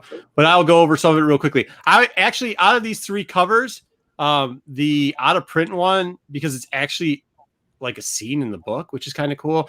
By the way, that dragon thing's kind of dope too, because somebody rides one of those. It was pretty cool. I did couple somebody. Yeah. There's a couple somebodies. There's 2, as you can see. There's 2 of them up there and 2 people riding it. That actually happens in the this is a scene out of the book. It's really cool. And also the main cover, the Barnes and Noble cover or the regular cover, I thought was really cool because those 3 characters, they really get into those 3 characters, and we'll tell you who they are real quickly. T.Y. your tote bag? I didn't buy the tote. No, I didn't buy it. I didn't buy the tote bag, especially after somebody wrote a 3-paragraph scathing review on my opinion on the tote bag. I refused to buy it. Do they work for out of print? They must have. I should probably go back and grab that email. They were using real big words to tell me how I'm a moron, which is fine. That happens to me on IG occasionally, apparently. He's like, I don't need real big words. I'm fine with the small ones. Yeah, you can just call me an idiot, dude. It's fine. That's we addressed that last week too. Like, if you guys want to call somebody an idiot on the show, feel free to call me it, but don't try to start leaving voice messages on anybody else's thing. And this is my show, and if you have an issue with something that somebody says here, you can come to me about that. So, you heard that. That's who you bother. You bother me. I are dumb. If he could use smaller words, please. Anyways, that wasn't what the message was. There was somebody stalking somebody on the show. I mean, that's the only way you could see it. They're stalking him and trying to bully him, and that doesn't play well. Either way, T.Y. Urick, who is going to be in the up and coming. After this novel, I was kind of wondering how they were going to do her character. After this novel, I'm really down for this character. Like, I am all in for her book that's coming up. This is the Scott stuff that we love here as a panel, I believe, and how he developed this character in this book is amazing. Like, her storyline was really good. Man, he would kind of be the classic Jedi. When I went through and I compared, like, I don't have my notes in front of me, but like, when I first started reading the book, I was writing down the I did read it, but as I was writing down so much stuff about audiobooks, I was writing down characters and like relating them with others. He kind of struck me as like an Anakin, but like less teenage angsty about everything. You know who he came up with a chapter and stuff. But. You know what I thought he was? A combination of Voss and Anakin. Like, I think he's right there. Yeah, because he has that humor to deflect a little bit, like Voss does. And he plays that line in between where there's definitely dark parts of him, but you don't know. But he definitely, unlike Anakin, who just cared about himself and wanted to save it, where Voss played the dark side of. Oh, really? Yeah. Yeah. So, I agree. To expand on that, I was gonna say, to expand on that a little bit too. He's it explains through the novel, but he's he has the rank of Jedi Knight, but pretty much all the people that he started with in the Order, which is Avar Kriss and some of the other characters, have become Jedi Masters.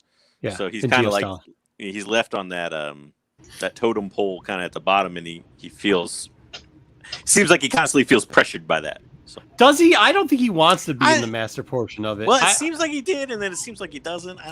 I see. That's the part that I kind of like that they're swaying away from. I was glad that they don't really bring Avar Kriss into this book, which I was really glad about. And the portions that they use Geo Stanlin for is kind of what he's supposed to be, and they don't go too far into it. Like, they go more into Man and kind of where his feelings are, and I thought they did an acceptable job of it.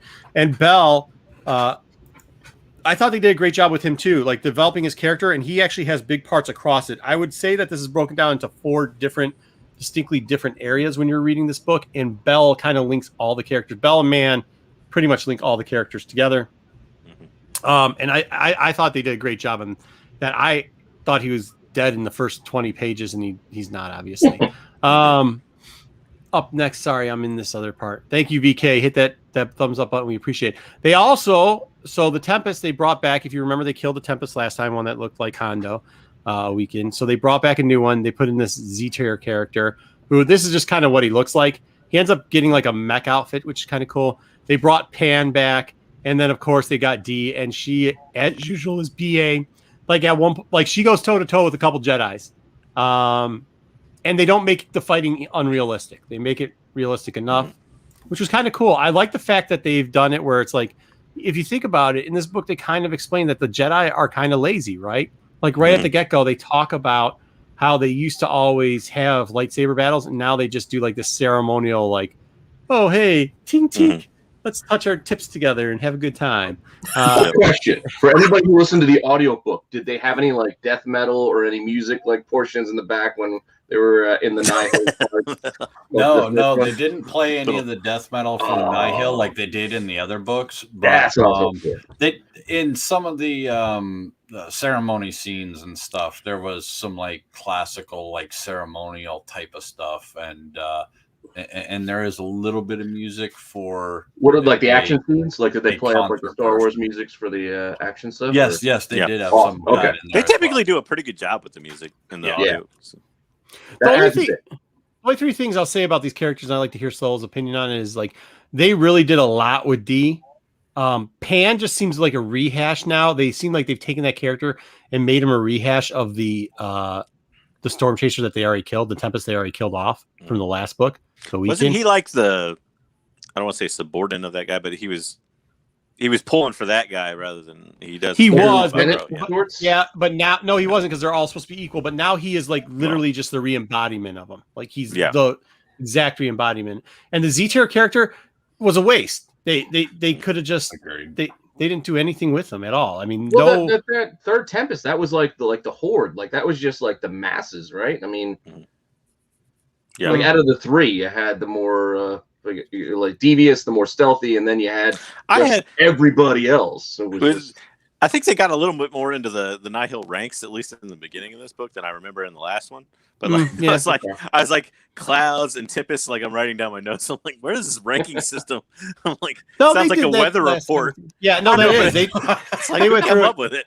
I just kind of video game and think about like mini bosses. That's how I started. Yeah, so these three are like the mini bosses. Boss number one, and Zatir was underneath D as a Cloud runner. So like, if she's like, well, Ro would be the Dom, I guess. Then they would be the underboss. D would be an underboss, and then he would be like the.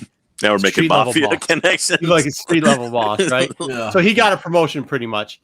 Where Pan just kind of like, I don't know. Either way, it was they did a great job with D. The other two, I thought it was really lazy writing with Pan. Like they could have done better things with him. Well, I think that they were trying to go. Here's kind of how I got it, was that they kind of divided the three into our and it is a little bit of lazy writing. I agree.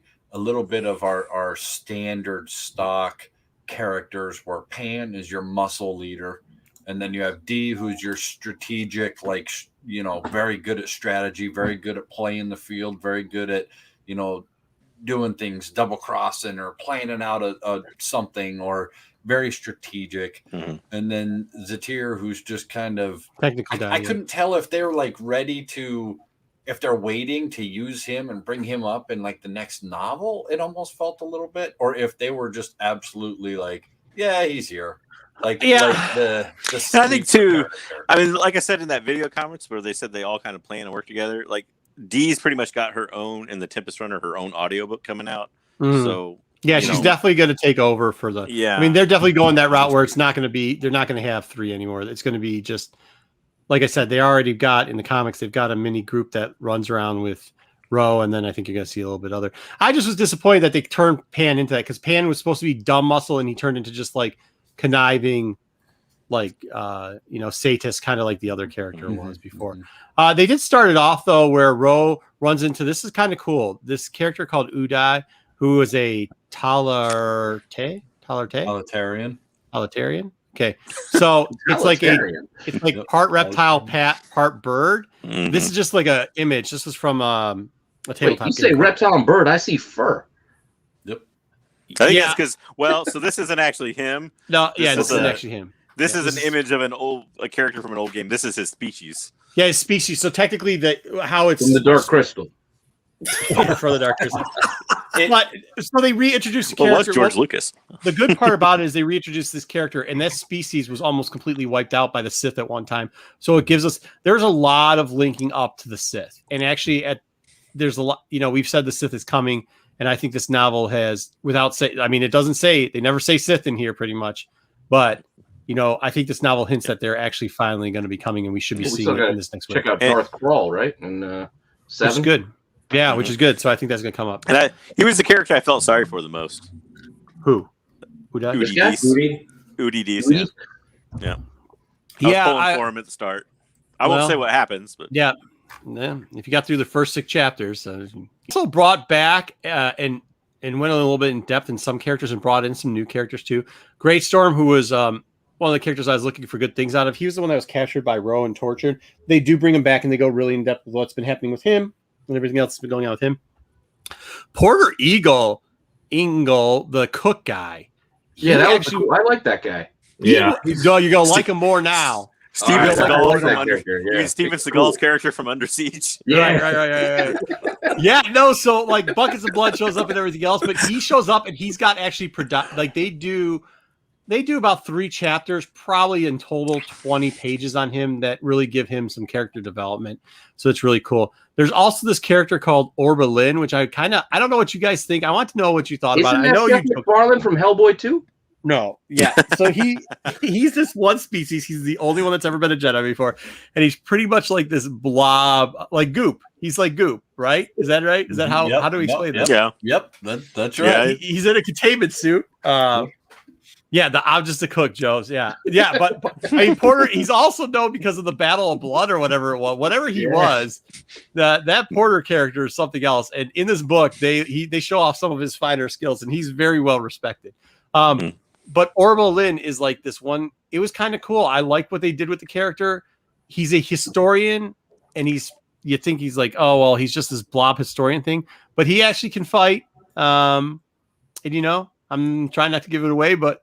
Yeah, he's a badass, dude, and it was really cool to see that. I thought it reminds me a little bit of Hellboy 2. Could be, yeah. It reminds me a little bit of Jocasta Nu, just in the way that you think is like a total little bookish person, and then like when you read the comics for Jocasta Nu, she's like taking out soldiers. And So his whole thing is he's like the person who runs all the artifacts. He's the epicure type person who goes around. He's actually upset at one point because he was supposed to be leading the tour of people to explain how cool real old stuff was, and that was his big thing. But then he was like, "But I'm a Jedi, so I can't be mad at it."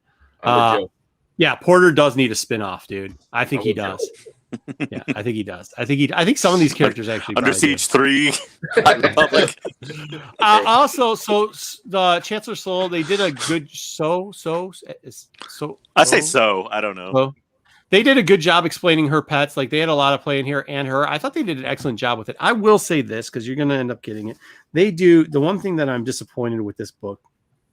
And probably a lot of the Star Wars stuff that's been going forward lately. Like when they did Bloodlines and they showed the relationship between Han Solo as a new father and Princess Leia. I thought that was one of the best jobs of doing relationships in Star Wars. I thought sometimes the stuff gets corny with the Mary Jade stuff and the Luke Skywalker or any of the other dating stuff they do. Like, sure, the relationship between Han and Leia have always been good, but they have slowly deteriorated to writing books where what's going on, Jamie, where they think that we need a teeny bopper relationship going on.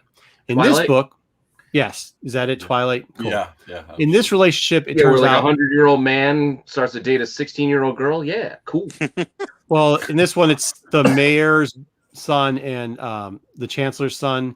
They focus like 30 pages on a relationship that there was no purpose for it. Like there was no gain in the story. Like when you tell a story, like when you told at least Luke's story, or if you told Solo's story, or if you told any other story, the story Alphabet's the good one. When you did Alphabet and you did what's her name?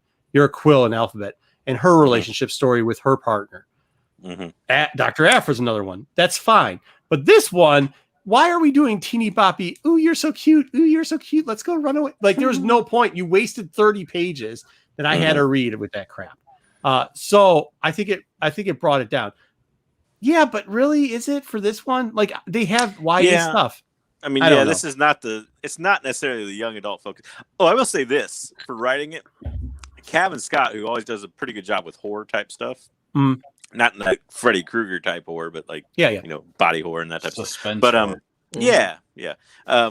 writes this as a. If it wasn't a Star Wars novel, you'd almost say at certain points it was a little bit violent. Yeah, like he writes very well. It's like I think Charles Soule kind of pulled some punches in the first one. Yeah, Light of the Jedi. Compared to the way Scott writes it, so it was done. But that's what I was saying. So like, there's heads being crushed in by people's heads at the last minute, and like a bunch of cool stuff. And then they have this this YA type thing in there, which was just out of place, irrelevant. I have to think they'll come back to it at some point. Not I don't know about the relationship, but those characters. Well, at least the character of her son. I think the character of her son they will. Really? Well, then maybe I thought it was irrelevant to the whole storyline, but this is a fair point. I have a question for you guys about audience. Kids probably are until about 30. You're still a 30 kid until you're 30 today. Well, I read the young adult Star Wars novels, so there it goes. Well, that was my question around audience for these adult novels versus the young adult novels. I've only started to read this, but I was trying to figure out who is the audience for this, right? Like usually this base one is for the Star Wars fans, like the big fan base. They don't. That's what I'm saying. Like usually the YA stuff, you get into that, and I expect it, and that's perfectly fine. But like if Gray wrote some crap like this, I think everybody would be killing her. Like Scott shouldn't. You could tell it doesn't fit in his writing style, and it also doesn't fit in this book. I'm not against directed just to the Star Wars fan, because then they'd have to write in things like prostate exams and everything as they all get older.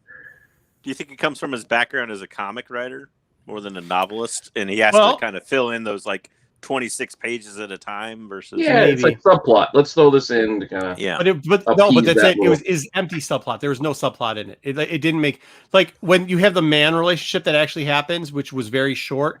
Like the relevance of that could have been the same as the relevance as these two young men's elaborate. What is it? Elzor man? Yeah, Elzor man. Yeah. Elzor when you just say a man relationship, it sounds sexist when you just say it like that. By the way, no, Elzor man. Sorry. I pronounce it Elzar, probably because of Futurama. But it was a lot of fluff, Shannon. It was. Yeah. Am I wrong? First, I felt a lot like you did, Marco, and then I kind of started to feel more like JJ in the fact that there's a good chance that I think they're going to touch on this portion again later in one of the other novels, very possibly. Maybe. And I think he also was maybe trying to draw in the crowd to a relatability, kind of like the Padme Anakin forbidden love thing, and there shouldn't, but it can, and but you had doing that Padme Anakin. Yes, but Soul, you had that with the Elzor man. Agreed. Thing. Yeah. So you already touched on it, and this too, it didn't help the plot out at all.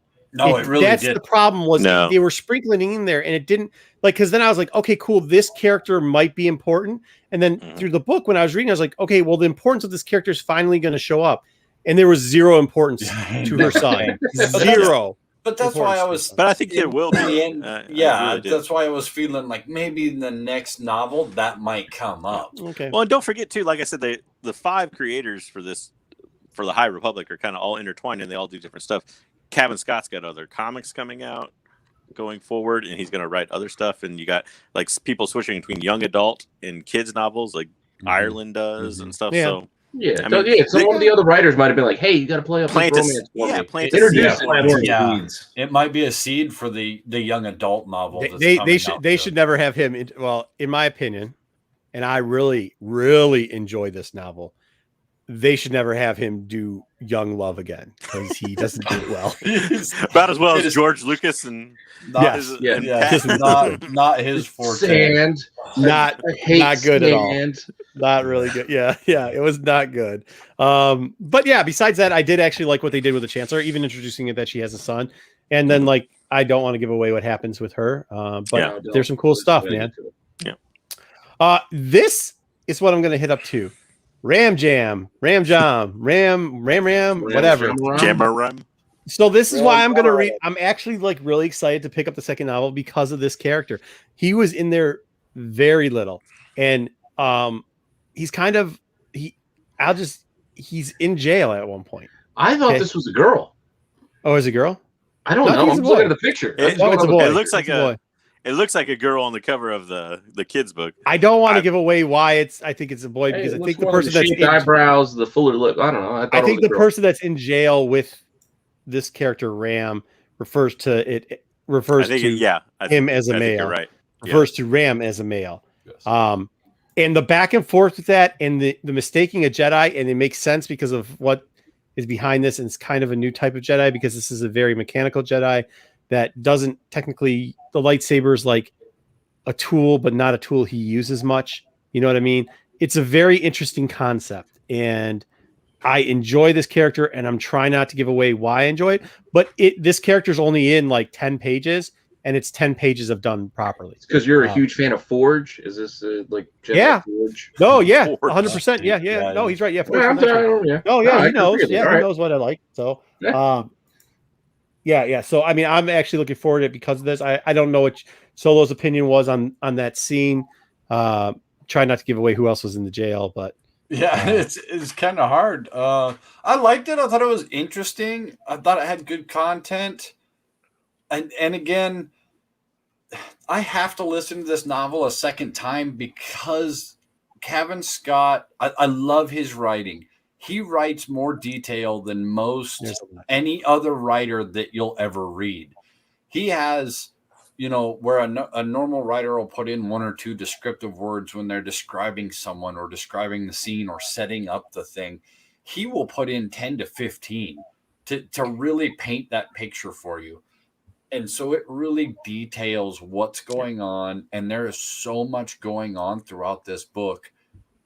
It takes it also makes this book very rereadable. The rereadability on this book is at a 1 to 10, it's a 15. The only thing that I'll bring up, this clip of Rom in the jail I thought was really well done and really well described, and you could see the way it was setting up. I really enjoyed it. It was good. Yeah, I want to learn more about this character, but there is something that you brought up, and so did JJ in the back room, and I want to address that. Besides the little young love, not old, the other problem that I had with this was Geo Stalin's name was Geo Stalin, G Stals. Like they Stalin Geos? You mean Stalin Geos. The one name he had.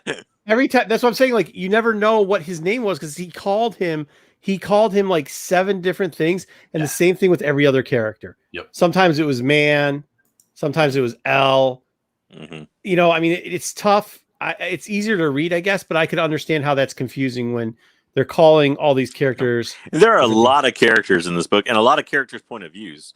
Stories told from different points of view. It kind of reminded me. I don't know if you guys have read Game of Thrones, or I should say the Fire and Ice novels. Right, but they didn't do it in chapters. You know how they did it? They kind of, because they would go back to back sometimes. I wouldn't mind if they did it. Yeah, I wouldn't mind if they did the point of view chaptering, as in like you get to see through. No, this was switching like mid chapter sometimes. Yeah, you'd have Rose and Udidice's like point of view in the same chapter, so you got a little. It's like watching a tennis match a little bit back and forth. Yeah, it was tough. You know what's interesting? I never read reviews of novels. And JJ, when you brought up like it was hard time switching between the characters, and I shouldn't have even read this. I was up north and I saw it, and they were saying that it was really good Star Wars, but they didn't have enough characters. And man, in the first 6 chapters, I'm like, holy crap! Is there just very few characters that have 7 different names, or are we? I thought there was tons of characters. I was having a hard time. Yeah, there is. Solo and I were talking. It's like it's hard to figure out what character they're talking about. Yeah, that's why I was taking notes, and I took probably the most notes in the first half of the book because I was adding down all the characters and trying to remember their names and what they were like. Now, with that being said, there was only probably about 40% new characters. The rest of them, were. But with that, also as I went through earlier, they started flushing out some of these characters. Like they went in and they flushed out, they flushed out these 3. which we've all know. And correct me It if focuses I'm a lot on certain people, but there's Correct a me lot if I'm- of background characters. Fleshed out Sorry, these three. Go ahead. Correct me if I'm wrong. When you say flushed out, do you mean detailed, like Yeah. explained? Because that's I got so much explanation and detail Mhm. of how each one of these people Mhm. looked and how each one of these people acted out of this book that I did not get in the first two. I was like, oh, that makes sense. But So- they did it with Geo too, but I thought they did a better job. I'm not saying they didn't do it. He's like a vanilla character in my opinion, where these are the backstory characters. You get, but even like the minor I wouldn't consider any of these three characters huge. They all have plot points. Well, some plot points are bigger than other ones. That's the thing. Like I hadn't seen it since the last novel, but I forgot Porter was a character. Like I remember Porter. I was like, oh, new character, Porter. Oh wait, he was in the first novel. Yeah, no. As soon as they brought it up, I was like, this is dope, awesome. The cook's back. Porter's one of my favorites. Yeah, but and even the Chancellor, like we've obviously seen her before a bunch. We obviously know who she is and her pets are, but they really got in depth in them. I thought they did a great job with that. They also put a couple of little Easter eggs, and we're not gonna go through them all, but they did bring up, as we talked before about. I didn't read JJ Slides. Because they have Pedro Serrano's planet here, which is where Count Dooku's from, and his great grandpa shows up, or somebody that's related to his great uncle, or something to that effect. So that was kind of cool. So hopefully we'll get more in on that. Also, a little bit of a reference here. Our man Blobby McBlobbags, the guy that's not a human being, and the only Jedi of his thing. How do we say his name? Blobby McBlob. I just don't want to give away what he does. He actually brings up the Jedi Exile. He uses her name a couple times in the book, which is pretty interesting. And for those people who don't know about the Jedi Exile, that's a character that showed up in the Old Republic 2. She was the character you played in Knights of the Old Republic 2. Yeah, Knights of the Old Republic 2. Yeah, you're here, which is kind of cool. She has a lot of kickback. She trained a lot of Jedi and stuff like that. And actually, she was like a Force ghost with. That's another story. Maybe we'll have Jedi. JJ do a character. Maybe we'll have JJ do a character profile on her at one point.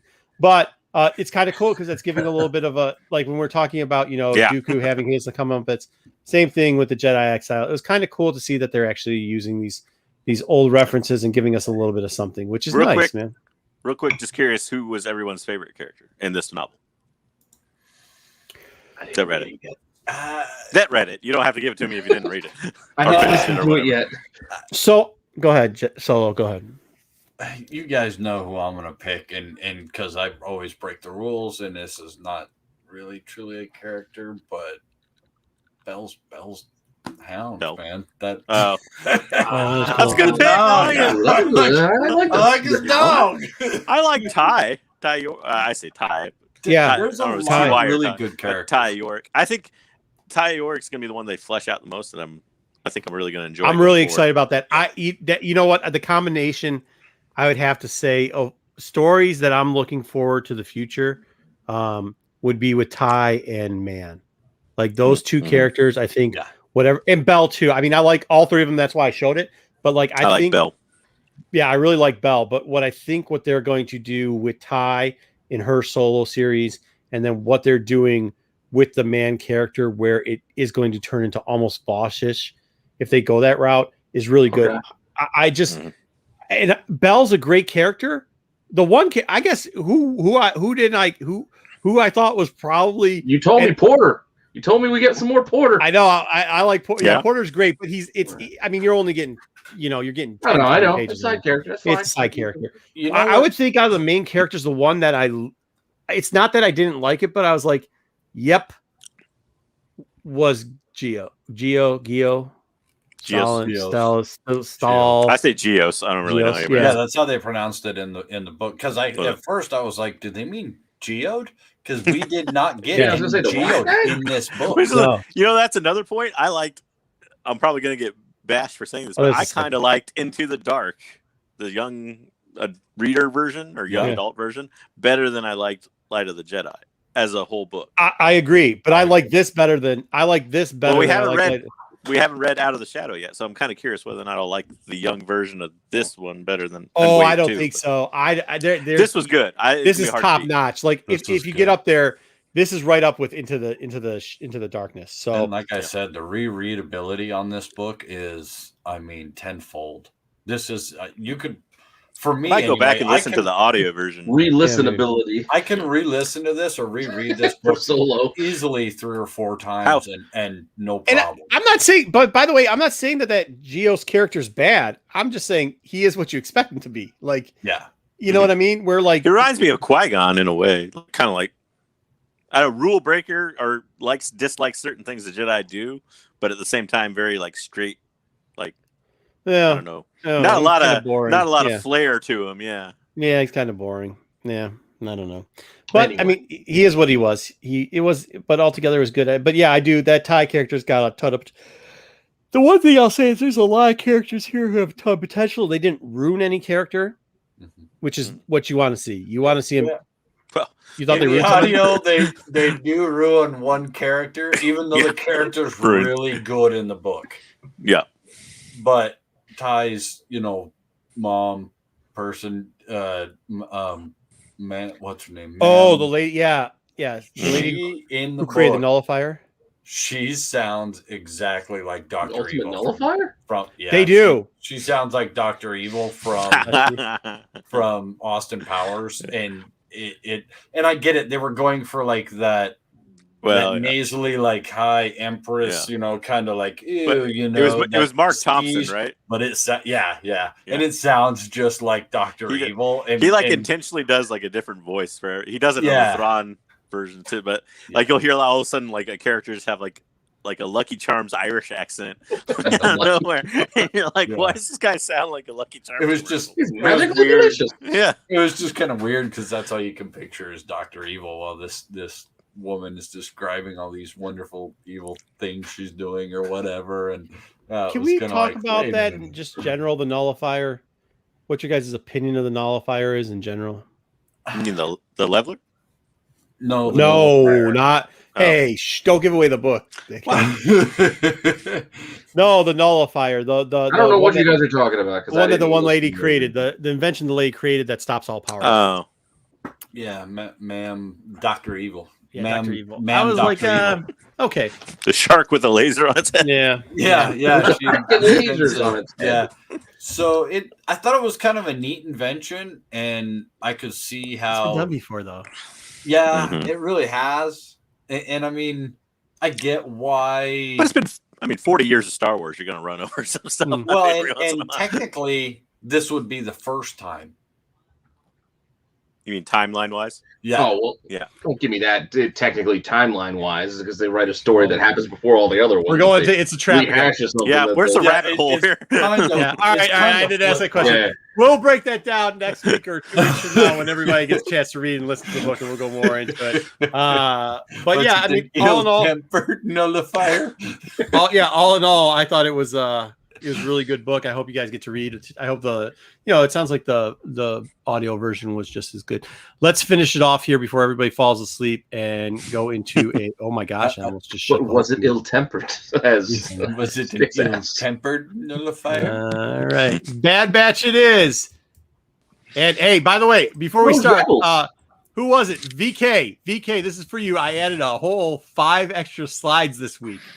Yep. These are- Going more depth. It's still hard for me to pull this stuff out in time, but here we go. So we start off. We actually last week were on a planet where they, they weren't on the side of the Republic. They were separatists, and this time we go to Ryloth. Ryloth, where they are on the side of the Republic, and we turn this into a rebel thing. As you can see in the background, you've already got the old people, the uncle who is up in arms. They You all get look the happy. family- No, they're not happy. Yeah, not happy at all. You get back Fatty McSenator here and God.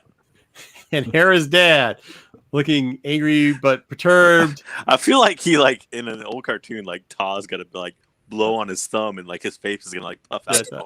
It's like He gets so long later on in Rebels and stuff like that. His wife just is putting the hammer down in a lot of this episode. I thought it was pretty good. It was good to actually see her. You never. I was really going to ask saw- that. Is this the first time we actually see Hera's mom? Is this I what- think so. Yeah, I think so, I yeah. remember. At least. Yes, the answer is yes. Oh, okay. Mhm. I was trying to remember if we had seen her briefly. elsewhere. No, there was that one where everybody thought that the lady that was holding the little girl was her, but that wasn't. That's actually a different family. I think that's Hera's cousin, as a matter of fact. Okay, cool. Yep, this is the first time, and she's badass, dude. She's definitely cool. So he gets out there and tries to calm everybody down and say, "Listen," and this is. I actually thought this was kind of cool because if you thought about this, if you were a quote unquote freedom fighter, right? Like eventually people come in, and the clones did help them. You know, it helps stabilize their. These guys are saying, "Hey, listen, the war's over, man. Let's turn over the weapons. Let's just be cool, and we're just going to have, you know, this or that." Just to clarify, that's Cham, Hera's father. Cham's Hera's father, yeah. And he was the general, and Taz the senator, and they don't like each other very much. But So I had a the problem people right- like Cham better. I don't think anybody likes the senator. I have Go a ahead. problem right here with this clone because up until this point in Bad Batch, all the clones seem like mind-controlled zombies almost since the Order 66 clip. Like, you know, you must follow orders, good soldier. This guy was they played this clone off as almost sympathetic to the cause. Indianish. Well, he was. Well, I think he's Okay. sympathetic. He's So, sympathetic to the two things. Syndulla Isn't family. Yeah, two things. He's been around the Subdulas for the whole time, right? So he was one of the troops that came in there. Yeah. And He's like number their two- guard, I guess you could say. Number two, Right. they have pointed out. Yes, they have pointed out. Well, he was their like liaison. He's stationed to that Yeah, planet. yeah. Mhm. Yeah. Number two, they have pointed out before that maybe not all the inhibitor chips work We're in everybody's everybody's Yeah. heads. Yeah. Yep. So He does have a cool Spoiler haircut. It's the if cool next haircut. week they work, yeah. If all of a sudden he shows up with Rex next week, you know, He's got the cool hipster haircut, so you know. Did I Hauser's kinda misunderstand kicking that this clone is Wolf? No, Yeah, it's you. Hauser. No. It's not. It's Hauser. It's not Wolf. Hauser. Okay, Which- Hauser, that's Which it. Bartles and James are going to have to change something later. Yeah. I don't know if I saw that. We'll get more of Weird that comment later. about everyone sounding British. The original background casting company for the first movie was British actors, so that's why a lot of those come off British. So they've kind of kept that rolling through movies. But I did like that the Twi'leks were all French. I thought that was Yes. Oh, Yeah. Yeah. I noticed that. We. Yeah, including how Hera all of a sudden gained an accent. That Has she a lost French in accent, Dynamite. I was like, is Omega off on people? So Omega. that speaking of that, there you go. We get the kid Hera with Chopper, who's still around. So that's kind of cool because that's their family droid. Still an a-hole. It was Supposed to be good covering to- It was good to see the fifth best droid again. Teats. And you can see, like, this is kind of what you guys were bringing up with Hauser. He's kind of watches after the kids and everything like that. The thing about every chance he gets, seriously. Sorry. Jeez, where the hell is that going? The thing with the senator and with Cham is that Cham did lead the resistance all the time, and the senator, although he was supposedly, and we covered this when we were back covering the Bad Batch, or not the Bad Batch, when we were covering, what the hell were we reviewing before this? Was it Clone Wars? Yeah, Clone Wars. We were reviewing Clone Wars, as you saw that the senator was kind of making excuses, but did have the people's best interest. That's not the case anymore. As he got older, he saw Cham as He's a a threat. leader who could give him a threat. Yeah, so then he just kind of hated him, and that he didn't care anymore. You want to know what's ironic about this? I thought as I watched it. Hmm. Remember that it's a trap from like a month ago or 3 weeks ago, and we said, who's that person that hired the sisters? Oh yeah, yeah. It ended up being Rex, but one of the options was Cham. Oh, yeah. So I was like, hey, it's Cham. But I thought it was really cool that they didn't pull a what's his name? The guy, Crosshair.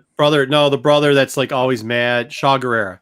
I was glad that they Oh, didn't yeah. pull. Oh yeah. I was, Brother that's always mad. I was, Forrest Whitaker. yeah, Forrest Whitaker.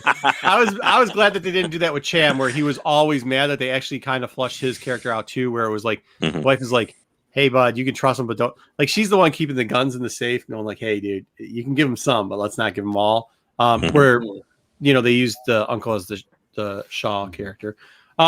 It was touching how you got to see also too the relationship, because we do know later on the relationship between Cham and Hera is at best cold, at worst like a little bit of hate there. Yeah. I wonder if we're gonna get to see what happens to her mom, and maybe that's where that comes into play, which will be sad, but it will be anyways. Yeah, Well, we man. know it's a 2-part episode, right? We know like Yes. last week. Mhm. We do. I mean, it's got to be, even if they come back. They landed on this. It's cool to see the landing on the ship. A lot of the pictures didn't come out good, so I couldn't use them. But Hera driving, and Dr. she can't. Afra ship. It looks almost just like it. Yeah, it's a valid I point. was gonna look at it. Looks like Boba Fett's starship. Okay, get out of here. But the landing, I did find it funny. The landing and taking off thing was kind of fun. That she got talked back to with that, and that they didn't just let her do whatever she wanted. They ended up running into the Bad Batch. The back and forth between Omega and her, I thought was cool. That was a nice. That was a nice interaction. Yeah, it was. Kid to kid. Yeah. I thought You're a it was pilot? good. No, not yet. Do you get to fly? No. I even like how she's guarding the steps, and she goes to Hunter. She goes, I go. "Hey, Hunter, can she come out or not?" Yeah. And I think the whole interaction with Omega stopped this from being. You guys remember back in the 70s and the 80s, whenever they were going to do a spin-off show, they would basically start the show with completely characters you weren't familiar with, and if we didn't already know these people from Rebels, and then there's the token throw in the main characters in one scene, right? Yeah. But I think the conversation with Omega made it go beyond that, right? It turned this episode from a cliche into. I really like the interaction with Omega and her. I see what you're saying. That's very true. Because otherwise, you have Bad Batches showing up. Here's your stuff. All right, we're leaving. Yeah. Peace out. Okay, but this is the two of them can interact. It definitely rounded out. And they had to do something. The show's called Bad Batch. They didn't have the Bad Batch on the show at all. Right. Yeah, but I like that. I did kind of dig that. It was like a Clone Wars episode. Yeah. I do too. Well, they call movie. it after Clone Wars. You can't call it Bad Batch and not have I the know, main but title and I characters ever show up. I liked it. It wasn't just Rebels where we're only following this one crew. Like So what you call a little bit didn't they extra. used to call it a bottle episode? Like when it occurs like outside the main characters, and main characters just like show up like casually, and then it's about all the side characters. Like it's there were two different. Yeah, there were two different names. A bottle show meant they didn't have the budget, so they just kept it on set. But there was a name for it, JJ. I know what you're saying. Okay. Yeah. All right. Either way, so there we go. That's the Bad Batch, and that's all they were in the actual TV show Bad Batch. It goes back, and now you kind of see that the senator just doesn't hate Cham. He also just wants to be a fat ass and live off the people and drink and eat everything that's good. So, hey, he's really kind of scuzzy. And you also get to start seeing. Hey, that's what you get when you keep your thingies on the front. So Everybody else my probably favorite. likes to keep them at the back. You put them at the front, you just come back apparently. I missed to mention my favorite joke of the episode, which was they talked about Hera and Omega were talking about flying, and Omega's like, "Oh, Hera's like, it's a feeling." Yeah, it's a and Tech at the end's like, "What's a feeling?" or something. It's a feeling. Yeah, it's a What are feeling. you talking about? Which I'm just hoping that they're not going to make Hera a force sensitive, which they don't need to do because her kid already will be because of Kanan. No, I don't think that's the point. I think it's just more of like that. Yeah. I heard we it now. already know She's a natural pilot. We know she Yeah, becomes yeah, a good pilot. Yeah. So, anyways, so they got in here. Who and knows? Maybe she was raised next to a force tree. Jeez, Pete. Oh, So my they know they end up eventually capturing. They eventually capture Hera and the parents and everybody else, and the Hera and the uncle. They know they're gonna have to get it out. You see the setup coming with the senator too, which is kind of cool. Yeah, the pictures didn't come out good. This is about the best out of the whole lot of the pictures that I had that came out of there.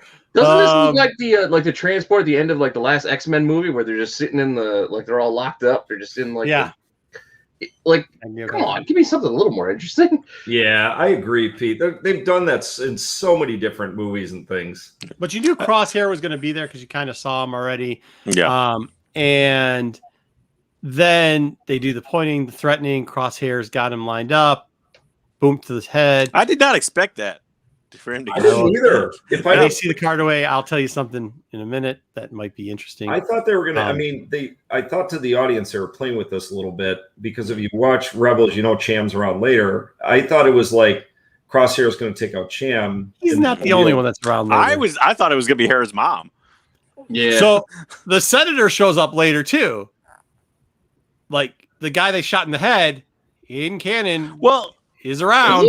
You know what was Yes. weird? What was weird is Admiral Rampart was all like, charge him with the attempted murder. Attempted murder, yeah. So at the end, it said attempted murder. Attempted. While they're raiding him away on this thing. So yeah, Fair point. spoiler alert. I don't think he's dead, even though they're carting him away.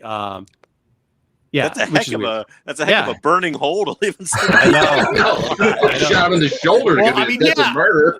I know. Like that's what didn't make none of this makes sense. I mean, maybe he just hit him in the ear or something. He shot my Twilight. Twilight's brains are in their chest or something. Yeah, I don't The know. Leaku. Oops, he shot me in the Leaku. Yeah, the leak you The leak can you, actually, yeah. you can actually cut those off. So maybe that's. I don't know. I do know this, guys. I if just don't be surprised next week if he's not dead, because they did charge. If They he charge charged him him attempted murder, and he's in canon, and you don't. I mean, he's fat, so you could probably just like. If that's the bring him case, back I gotta around. give. If that's the case, I gotta give Admiral He's fat, Rampart a so little he's credit right. there for being deceivious there. Well, they got him on the cart. Like they're carting him away on the cart. Yeah. So like, I mean, it could be that he just Like like take the whole, he's take the falling whole and he couldn't squad get to up. lift him. Like, I mean, I'm a big dude too, so I'm like not trying to tell fat jokes. Oh my but, god. Like, I don't know, man. It doesn't make any sense. None of it made sense. Attempted murder. The guy's being carted away. Right. Thank you. Come on. Let's move. Let's go. Not So we get- important. So we get the little Hera. Well, it's going to be important next week when everybody's yelling that the guy was shot. He's shot not in the dead. head. He's still useless. His whole character is that he's useless. Yes, but it's useless on. Okay, so here we go. Hera did get she got which also was dumb too. He literally watched her just run away and get carried away, and didn't stop her at all. And then's like, but don't let her get far. We'll get her later. Yeah, We'll get her Yeah, later. that was kind of weird, wasn't it? Yeah, that was. Yeah. I only thing I can assume is she's inconsequential to his plan or whatever. Or the way he sees it, at least. No, we understand all this, Ruben, but the guy's not dead though. That's where the attempted murder. He shows back up later. Yeah. That's what we're saying, Ruben. Yeah. Mhm. So there we go. Yeah. Hey, if you guys aren't watching, or if you're on Revision, you didn't see it, make sure a little plug at the end. Check out the show that we did last Wednesday. It's got the key list here. Apparently, JJ liked it so much he might have bought one of these. Yeah, you might have bought one of these books. Yeah. Yep. So there you go. That's the end. It's because at the end of this slide thing is where I cut together the promo pieces. So there we go. That's the Bad Batch for this week. We can rank it real quickly. We'll start off with Mike because usually Mike has to leave first. Yeah, I do. I'm sorry to say. No, go ahead. What do you got, Mike? Go. Don't tell us. I like this one. I did actually like this one maybe more than you guys, or at least sounds like I liked it more than you did, Marco, because I did actually like that they used the Bad Batch as a vehicle to tell a different story. Not that I think they should do this every week. Don't get me wrong, but I like having that be a way to tell other stories, and I like Hera's story.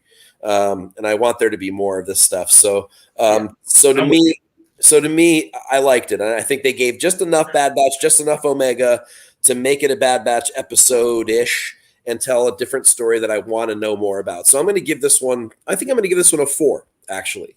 I was tied between the sort of 3.5, 4, but I'm going to go 4 on it, hoping that next week is really good. That's cool.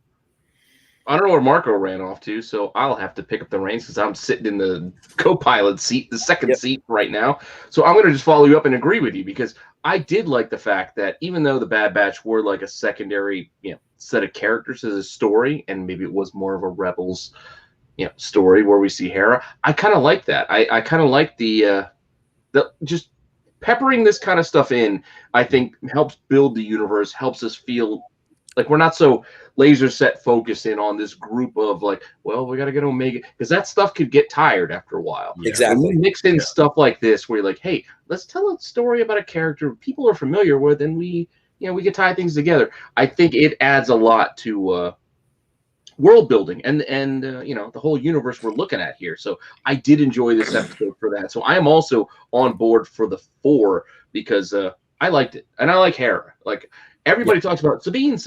Let's buy Sabine. Like, well, Hera. I like Hera too. She's a cool I'm with character. you, man. Yeah, she's way underrated. More She's of Hera. cool and badass. Yeah, I agree. Yep, I'm with you. Leaky, what do you got? Yeah, I agree a lot with what Pete just said. I mean, I always like the geopolitical nature of Star Wars, right? And they add that. And I do like when they mine. I totally agree. It would have got really tired if it's just Omega, hide Omega. Mm-hmm. And but there's one counterpoint I want to bring up. It's something you guys told me, and I think you guys are the only ones have said this. is there only going to be 2 seasons of 16 episodes? That's what I heard. Yeah. Well, Because there's only if 2 there right is- now. Yeah. Right. If there is, man, if they have it, they're not going to have many of these where they can go off onto the deeper universe stories. And, that's almost a shame. I would have loved to, like, with Clone Wars, right? Like Filoni used to do this in Clone Wars. I don't know if you guys remember that whole subplot of the water planet. There was a giant water war and all that stuff. And I really like that stuff. But now I'm like, well, crap, there's only 5 episodes left. They're going to do a 2-parter. It's going to be a rescue episode next week. After that, there's only a few left. So I'm like, man, is this too much sub? I don't think it is. I enjoyed this, like with you, Pete. I'm just bringing this up as a counterpoint. Too many of these, and they're not going to, the main story, they're not going to have enough episodes left. Well, we They're don't know running what the they're gonna Game do of Thrones next. problem. Yeah. They Well, could I do like a imagine- side thing next. Like we don't know what I they're imagine next too thing is. that I could be wrong. My theory, at least going into the next episode, is that we'll see the Bad Batch more involved because they didn't capture the uncle, right? And he was the Bad Batch's contact through Sid or whatever. Yeah. Yep. Yeah. So I imagine So what? we're gonna Wait. see him again. Save it for your review. What do you got, Leaky? What's your score? 4. Oh yeah. 4. All right. We got Jedi. another 4. The uncle's captured. I do think. Yeah. I do think. Wait, this also Jedi's going. Sorry. Go ahead. I was Oh. commenting on something I heard. Go ahead. So yeah, initially I was going to mark this pretty low, but the more I thought about it, just because I didn't, Come on board. Hang on. The name of the show is Bad Batch, right? And they were barely in it. So initially I was going to mark it low, and then I started just kind of giving it some thought about how this kind of ties in the Bad Batch to the bigger picture, so to speak. It gives them a tie-in to the rebellion through the uncle and supplying. Do they, will they become more involved in the rebellion, or will they simply be a support element through Sid or whatever? And then, of course, the friendship, which has already been, we've seen the genesis, I guess, maybe of a friendship between Omega and Hera, and everyone's always looking down the road trying to speculate what's going to become Omega. Maybe this gives some insight into that, or maybe not. Maybe it's just nothing. And one thing I will say, as someone, one of the few books I read was Lord of the Sith, which is basically Vader and Cham kind of going head to head, sort of. But I've always wondered as I was reading that, and I know you guys say he was in Rebels, but I don't always remember that kind of, I only watch it once and then I don't go back and watch it again usually. But I always kind of wondered what got Cham involved in the rebellion. So I think maybe we're kind of seeing that unfold before us right now, as Hera kind of got Cham involved in the rebellion, right? One question I did have, though, and I'll my 3.5 is what I'm going to end up giving this thing. Okay, let me get it. But I did have a question for, I guess, Marco or whoever else has read Lord of the Sith, because one of my favorite characters in that book was Cham's number 2, the female Twi'lek that went and did, some beat up people in the dark alleys of. She had a reason. She had her reasons, but was she one of the Twi'leks in this show? Was she there? the one that told Hera that took over for driving up and down. I think that's who that is. Okay. The pilot. Yeah, the pilot. I liked her in the book, and I won't say I won't go into the book in case anyone wants to read it. It's she's a real cool character in the book. Mm-hmm. I'm under the impression that that's who that was. 3.5, Pete. 3.5. All right, JJ, hit us with it. Now you can pull back that curtain, buddy. Well, I already did, so no, I won't go too in depth to it. I'm going to give it 3.5 also. The only thing, so I kind of agree with what Leaky said, and that is I'm a little cautious as to whether or not the 2-part episode is going to just kind of waste time in kind of a spin-off story, but it was really interesting to see it come back. Mind you, this is the second time we've come back to Rebels characters in Bad Batch already in 11 episodes. So because we had Kanan in the first one as Caleb. That's true. But, true. But I got my concerns about that. But like I said, I think they'll be a little bit more involved in the second episode. It's kind of like the rescue operation, the actual Bad Batch will. But I always like to kind of see the Bad Batch's story further along, more so than kind of a side story. But it's fun for what it is. And they did it well, and it's good to see it call back and not get like a ton of like retcon talk and other stuff in there. So I think it worked out well, and it's nice to see, like you guys said earlier too, Hera's backstory, because we don't get a lot on Hera, to be quite honest, and I think she's a great character. So, hey JJ, one question for you, except for the whole novel.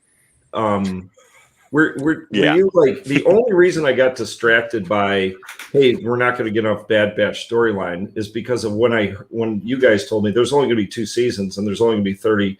If I knew it was an unlimited series and they were going to have to tread water a little bit, that's where I love adding the geopolitical stuff. But I felt like a ticking clock. You know what I mean? If there's only 16 episodes and there's only going to be 2 seasons, that's the only reason I was worried about them not focusing on Bad Batch. Yeah, and I'm worried for similar reason, but more to me, it's worried like I want to see resolutions to certain storylines, hopefully just by the end of the first season. Right. I don't want to have to wait through 2 seasons to see the end of a resolution to like Crosshair's storyline. Yes. So, I think we might catch you at the What end. was your final grade, JJ? 3.5. 3.5. Okay, I'll go last. Marco? Well, first off, good to see Big Nosh. Make sure you check him out at Nosh Heed on the YouTubes. He's got some great things there. And you can go back and watch this. This week, the joke thing that Jedi did was on ships, so feel free to watch that segment again. It's been canceled. So. It was awesome. all the good stuff gets canceled. I snuck a pretty good one in there earlier. Yeah. You did. And make sure you guys are down there checking out the links to the people below. I think we got something from TY this week. He went on a little bit of a 2-part hunt, so check that. The links down below the description. Obviously, the Taka show, the totally cool, awesomest show ever that me and Pete do Wednesday, link below, and so is Leaky stuff is linked below too. So feel free, and I think Gonzo has something there too. So the whole family, all of us together, we've all got a show down there you can look at. Okay, if it wasn't for the Omega Hera back and forth there. And the actual scenes that we showed none of, the fighting at nighttime, because I couldn't get them to render good enough, I would give this a 2. But since those parts were part of the show, I'm going to actually give it a 3. I'm not quite as worried about the 2-part backstory of it. I do like that. I think they drew this out a little bit too much, okay? Like, that's where the issue gets into play. And as far as you saying there's not enough backstoryline on Hera, I'm exactly at the complete opposite. Oh. They gave a whole novel of her. Yeah, but that's a novel. Not everybody reads the novel too.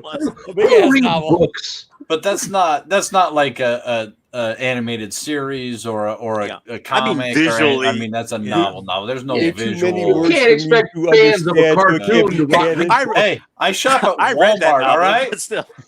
It's a cartoon, man. It's not a small book either, by the way.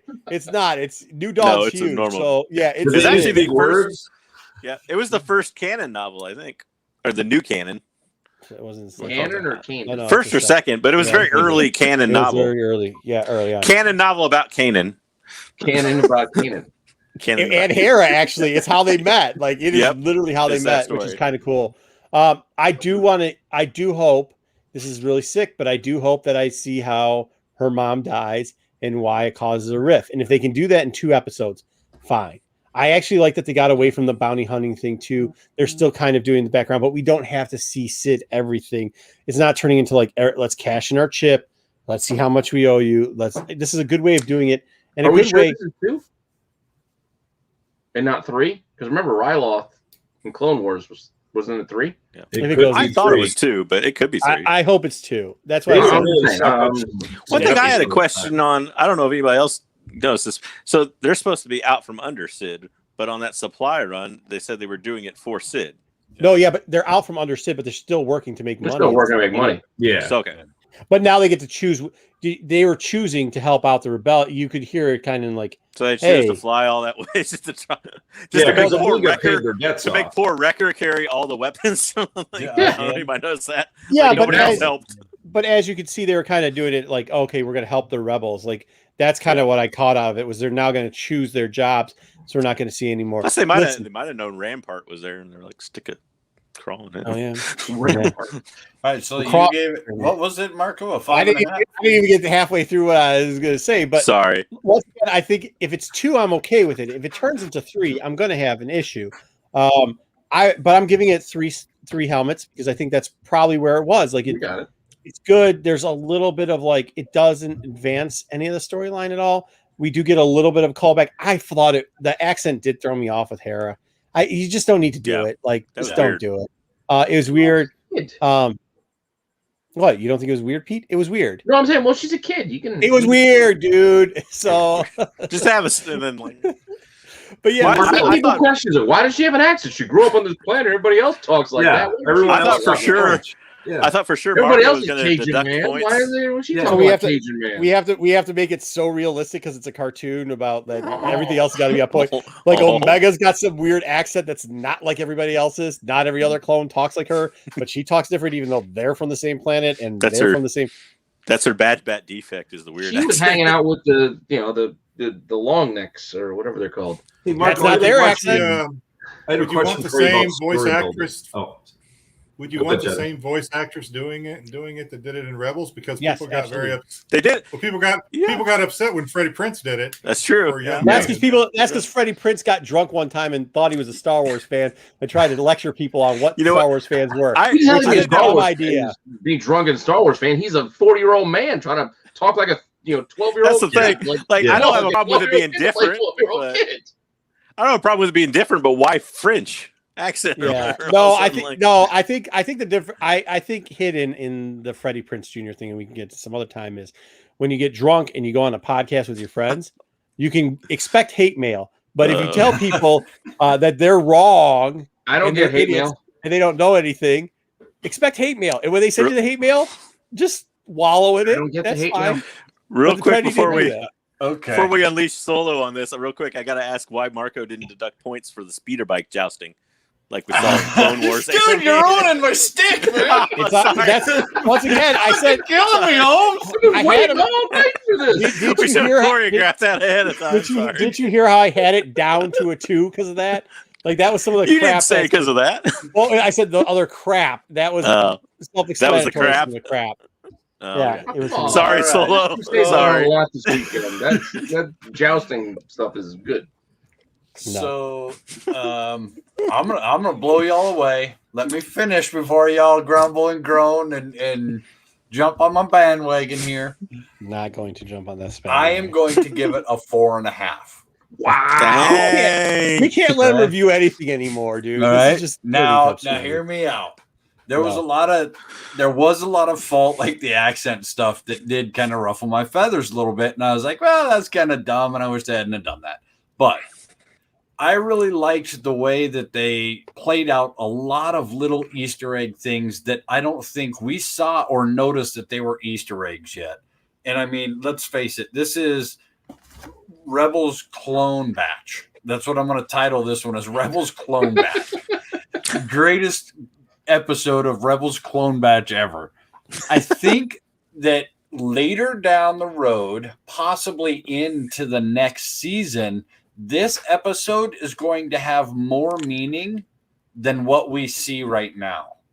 And that's why a big part of it being a high ranking that I gave it is that. I think somewhere in the middle of next season or beginning of next season, we're going to look back on this episode and go, oh man, I see what they were doing. This makes a whole bunch more sense. They were setting it up, and they're going to give us a lot of the death of Hera's mom. They're going to give us, oh, hey, look, all of a sudden Hera, had to go do this and find Ezra and find Sabine. And I think they're going to tie maybe a little bit in or try and explain. No, because they already have a novel that we know how it happens, and that's not how that happens. Right, but I'm saying they're going to do it visually through some of this, and they're going to give us some of those highlights. And I think they're going to help maybe touch into that and give us some more of those little clips that they maybe not even put in the novel, but just little clips and edits. And so I think this is going to be a very important issue, if you want to call it, episode to come. And I really liked the way that they brought Hera in. I really liked the Dr. Aphra-esque ship. I really liked the way that, I mean, when I saw Hera and Omega start talking, my brain started working. It was like, oh, okay, so we've seen Rebels and all that. Now we're introduced what had happened. What was is there more interaction between Omega and Hera down the road, or Kanan and Omega, or what else is in there? And I started thinking more and more and more, and so I really enjoyed that. That was kind of fun. I think this episode is going to mean a whole lot more down the road. 4.5. Oh, you had a Jedi that ran off in the woods that they told me about. Yeah. So Solo, I have a question for you, because I totally agree with everything you said. I take a little umbrage with when somebody says this didn't advance the storyline forward, because is this really a story about the Bad Batch, or is this a story of the era of the Empire starting and the rebellion starting, right? I think it advanced that story, the story of the era, right? Mm-hmm. This brand new era is starting off. The Bad Batch, I mean, let's face it, the clones have a limited life left. Yeah. And so the rest of this is going to be leading into the story. So I totally agree with you. Is that a record rating? It might be for me. I think it might be for Solo. For a filler episode. That's what I mean. This is the most ridiculous stuff I've ever heard in my life. I like it. I like Ruben it. Says it's a trap. So, and I could be wrong. We could come into the beginning of next season, and I could be 100% totally wrong. Ezra's still pooping his diapers. Yeah. At this point, he's still pooping his diapers. But I didn't know this was a two-part episode. Personally, I didn't know we were getting a follow-up. I didn't know until I watched it. Yeah.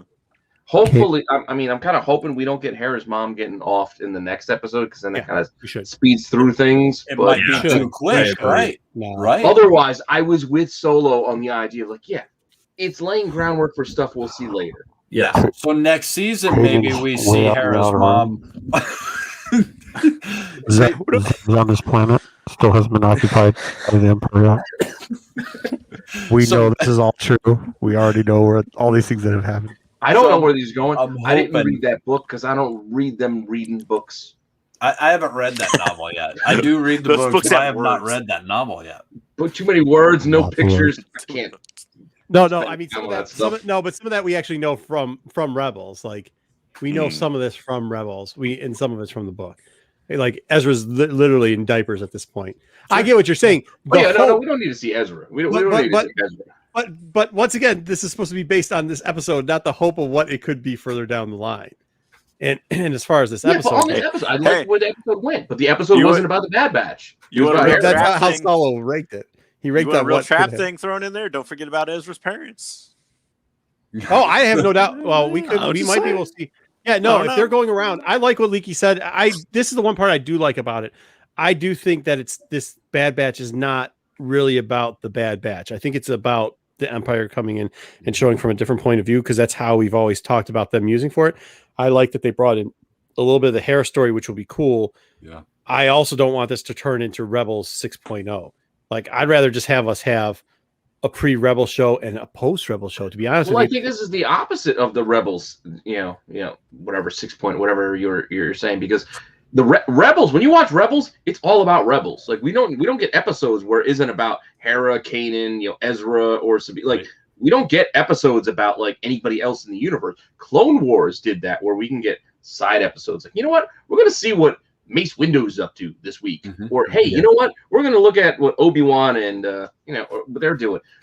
They didn't do that in Rebels. Rebels was just about Rebels. No. I understand that, but what I'm saying is like spin-off. Like, I would like to see the spin-off. Like, I want to see, like, we know Kanan and Hera have a kid, and it's not a Yoda species. Like, I actually kind of want to see that. I'd like to see the prequel, maybe in flashbacks, about even parts of the book or stuff that happened after this. And I obviously, because of my review, want to know what happened to Hera's mom.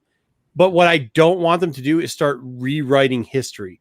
Like, I don't want to see all of a sudden Ezra in diapers, because there's no reason to. No, we're not going to see Ezra in diapers. You know what I'm saying, though? Like, there's no reason. How are you bringing Ezra into this? he did. Solo did. That was Solo's I did. point. I just was giving an example. I didn't know they were going to take it so damn serious. That was like at the end. That was at the end of his season. We might see Hayden. something next season where all of a sudden we see more of those characters from Rebels with Hera, I'd rather just have or the Ghost, or in a have small episode.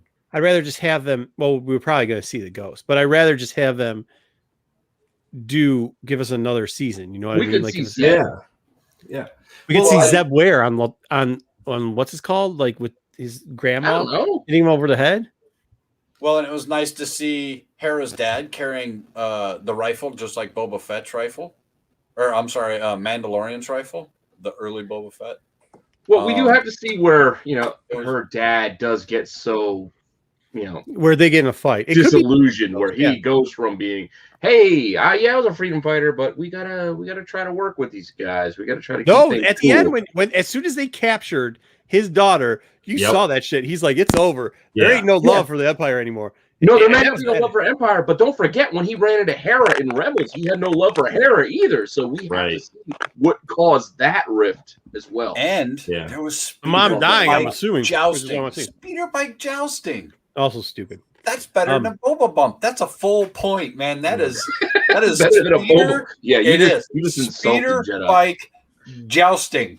Bump. Yeah, Bubba Jedi used to just give me that look all the time. Now he used to thought you were on the old man club with him. We tell terrible jokes. Everything's all good. Now, did you see that look he just gave you about the Boba bump thing? Good. Yeah. Speeder bike jousting. No. It's my new bump. From old to senile on that one. Speeder bike jousting.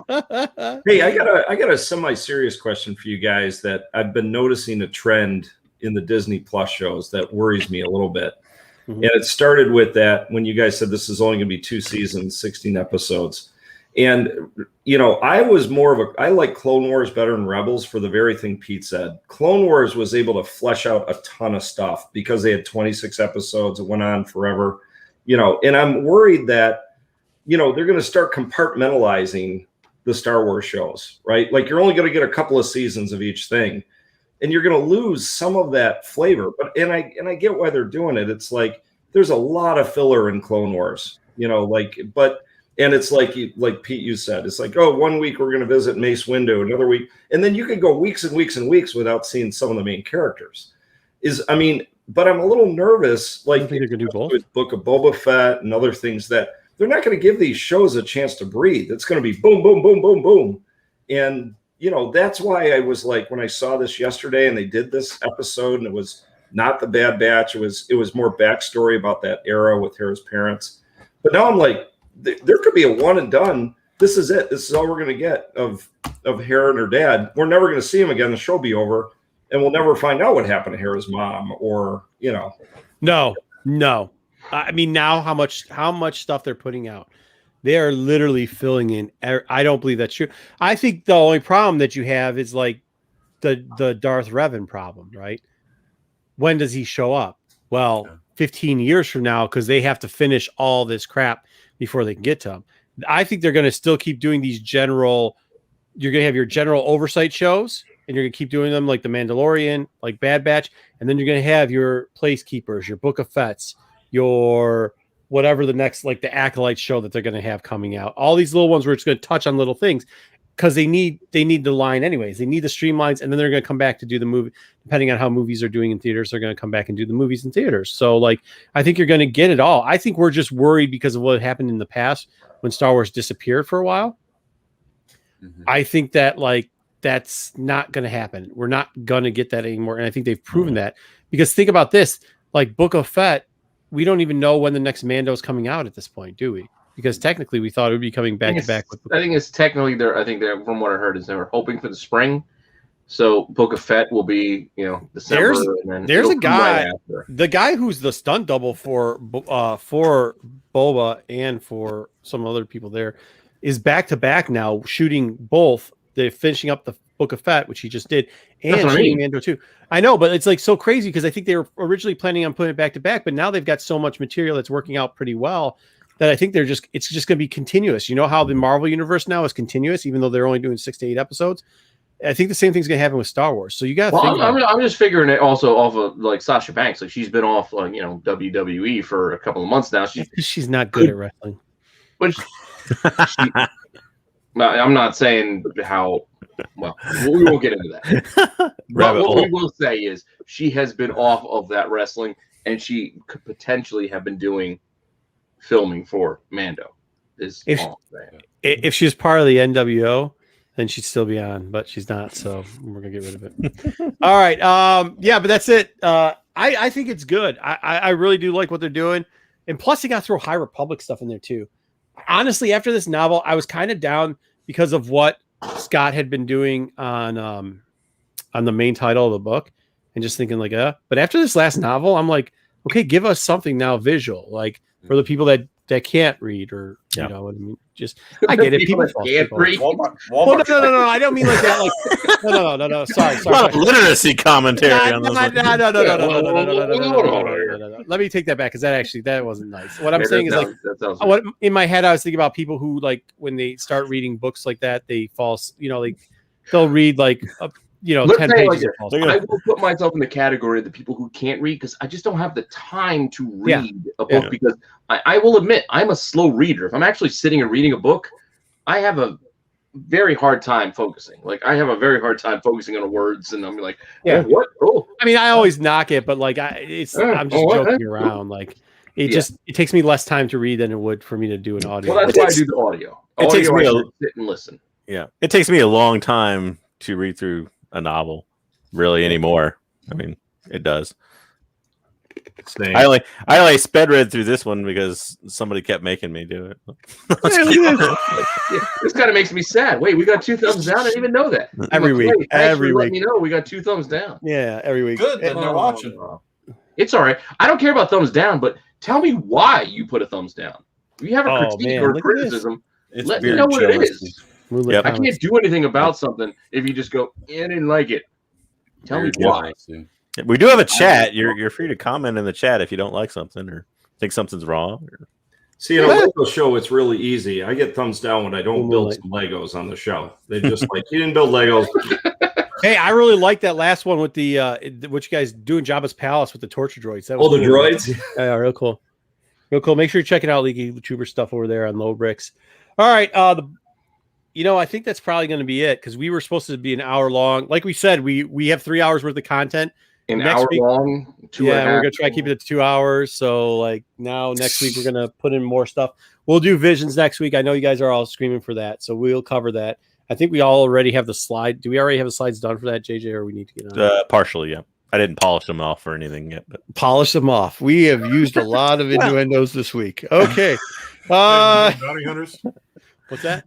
Are we going to do bounty hunters? That's right. What the hell we got to do? Yep. That's next week. We still got so much stuff to do. We have to finish off that too. We've got a new segment coming out that you guys might be interested in. We won't mention it because sometimes stuff gets out, but I think we'll be happy. It was great, guys. We had a good one.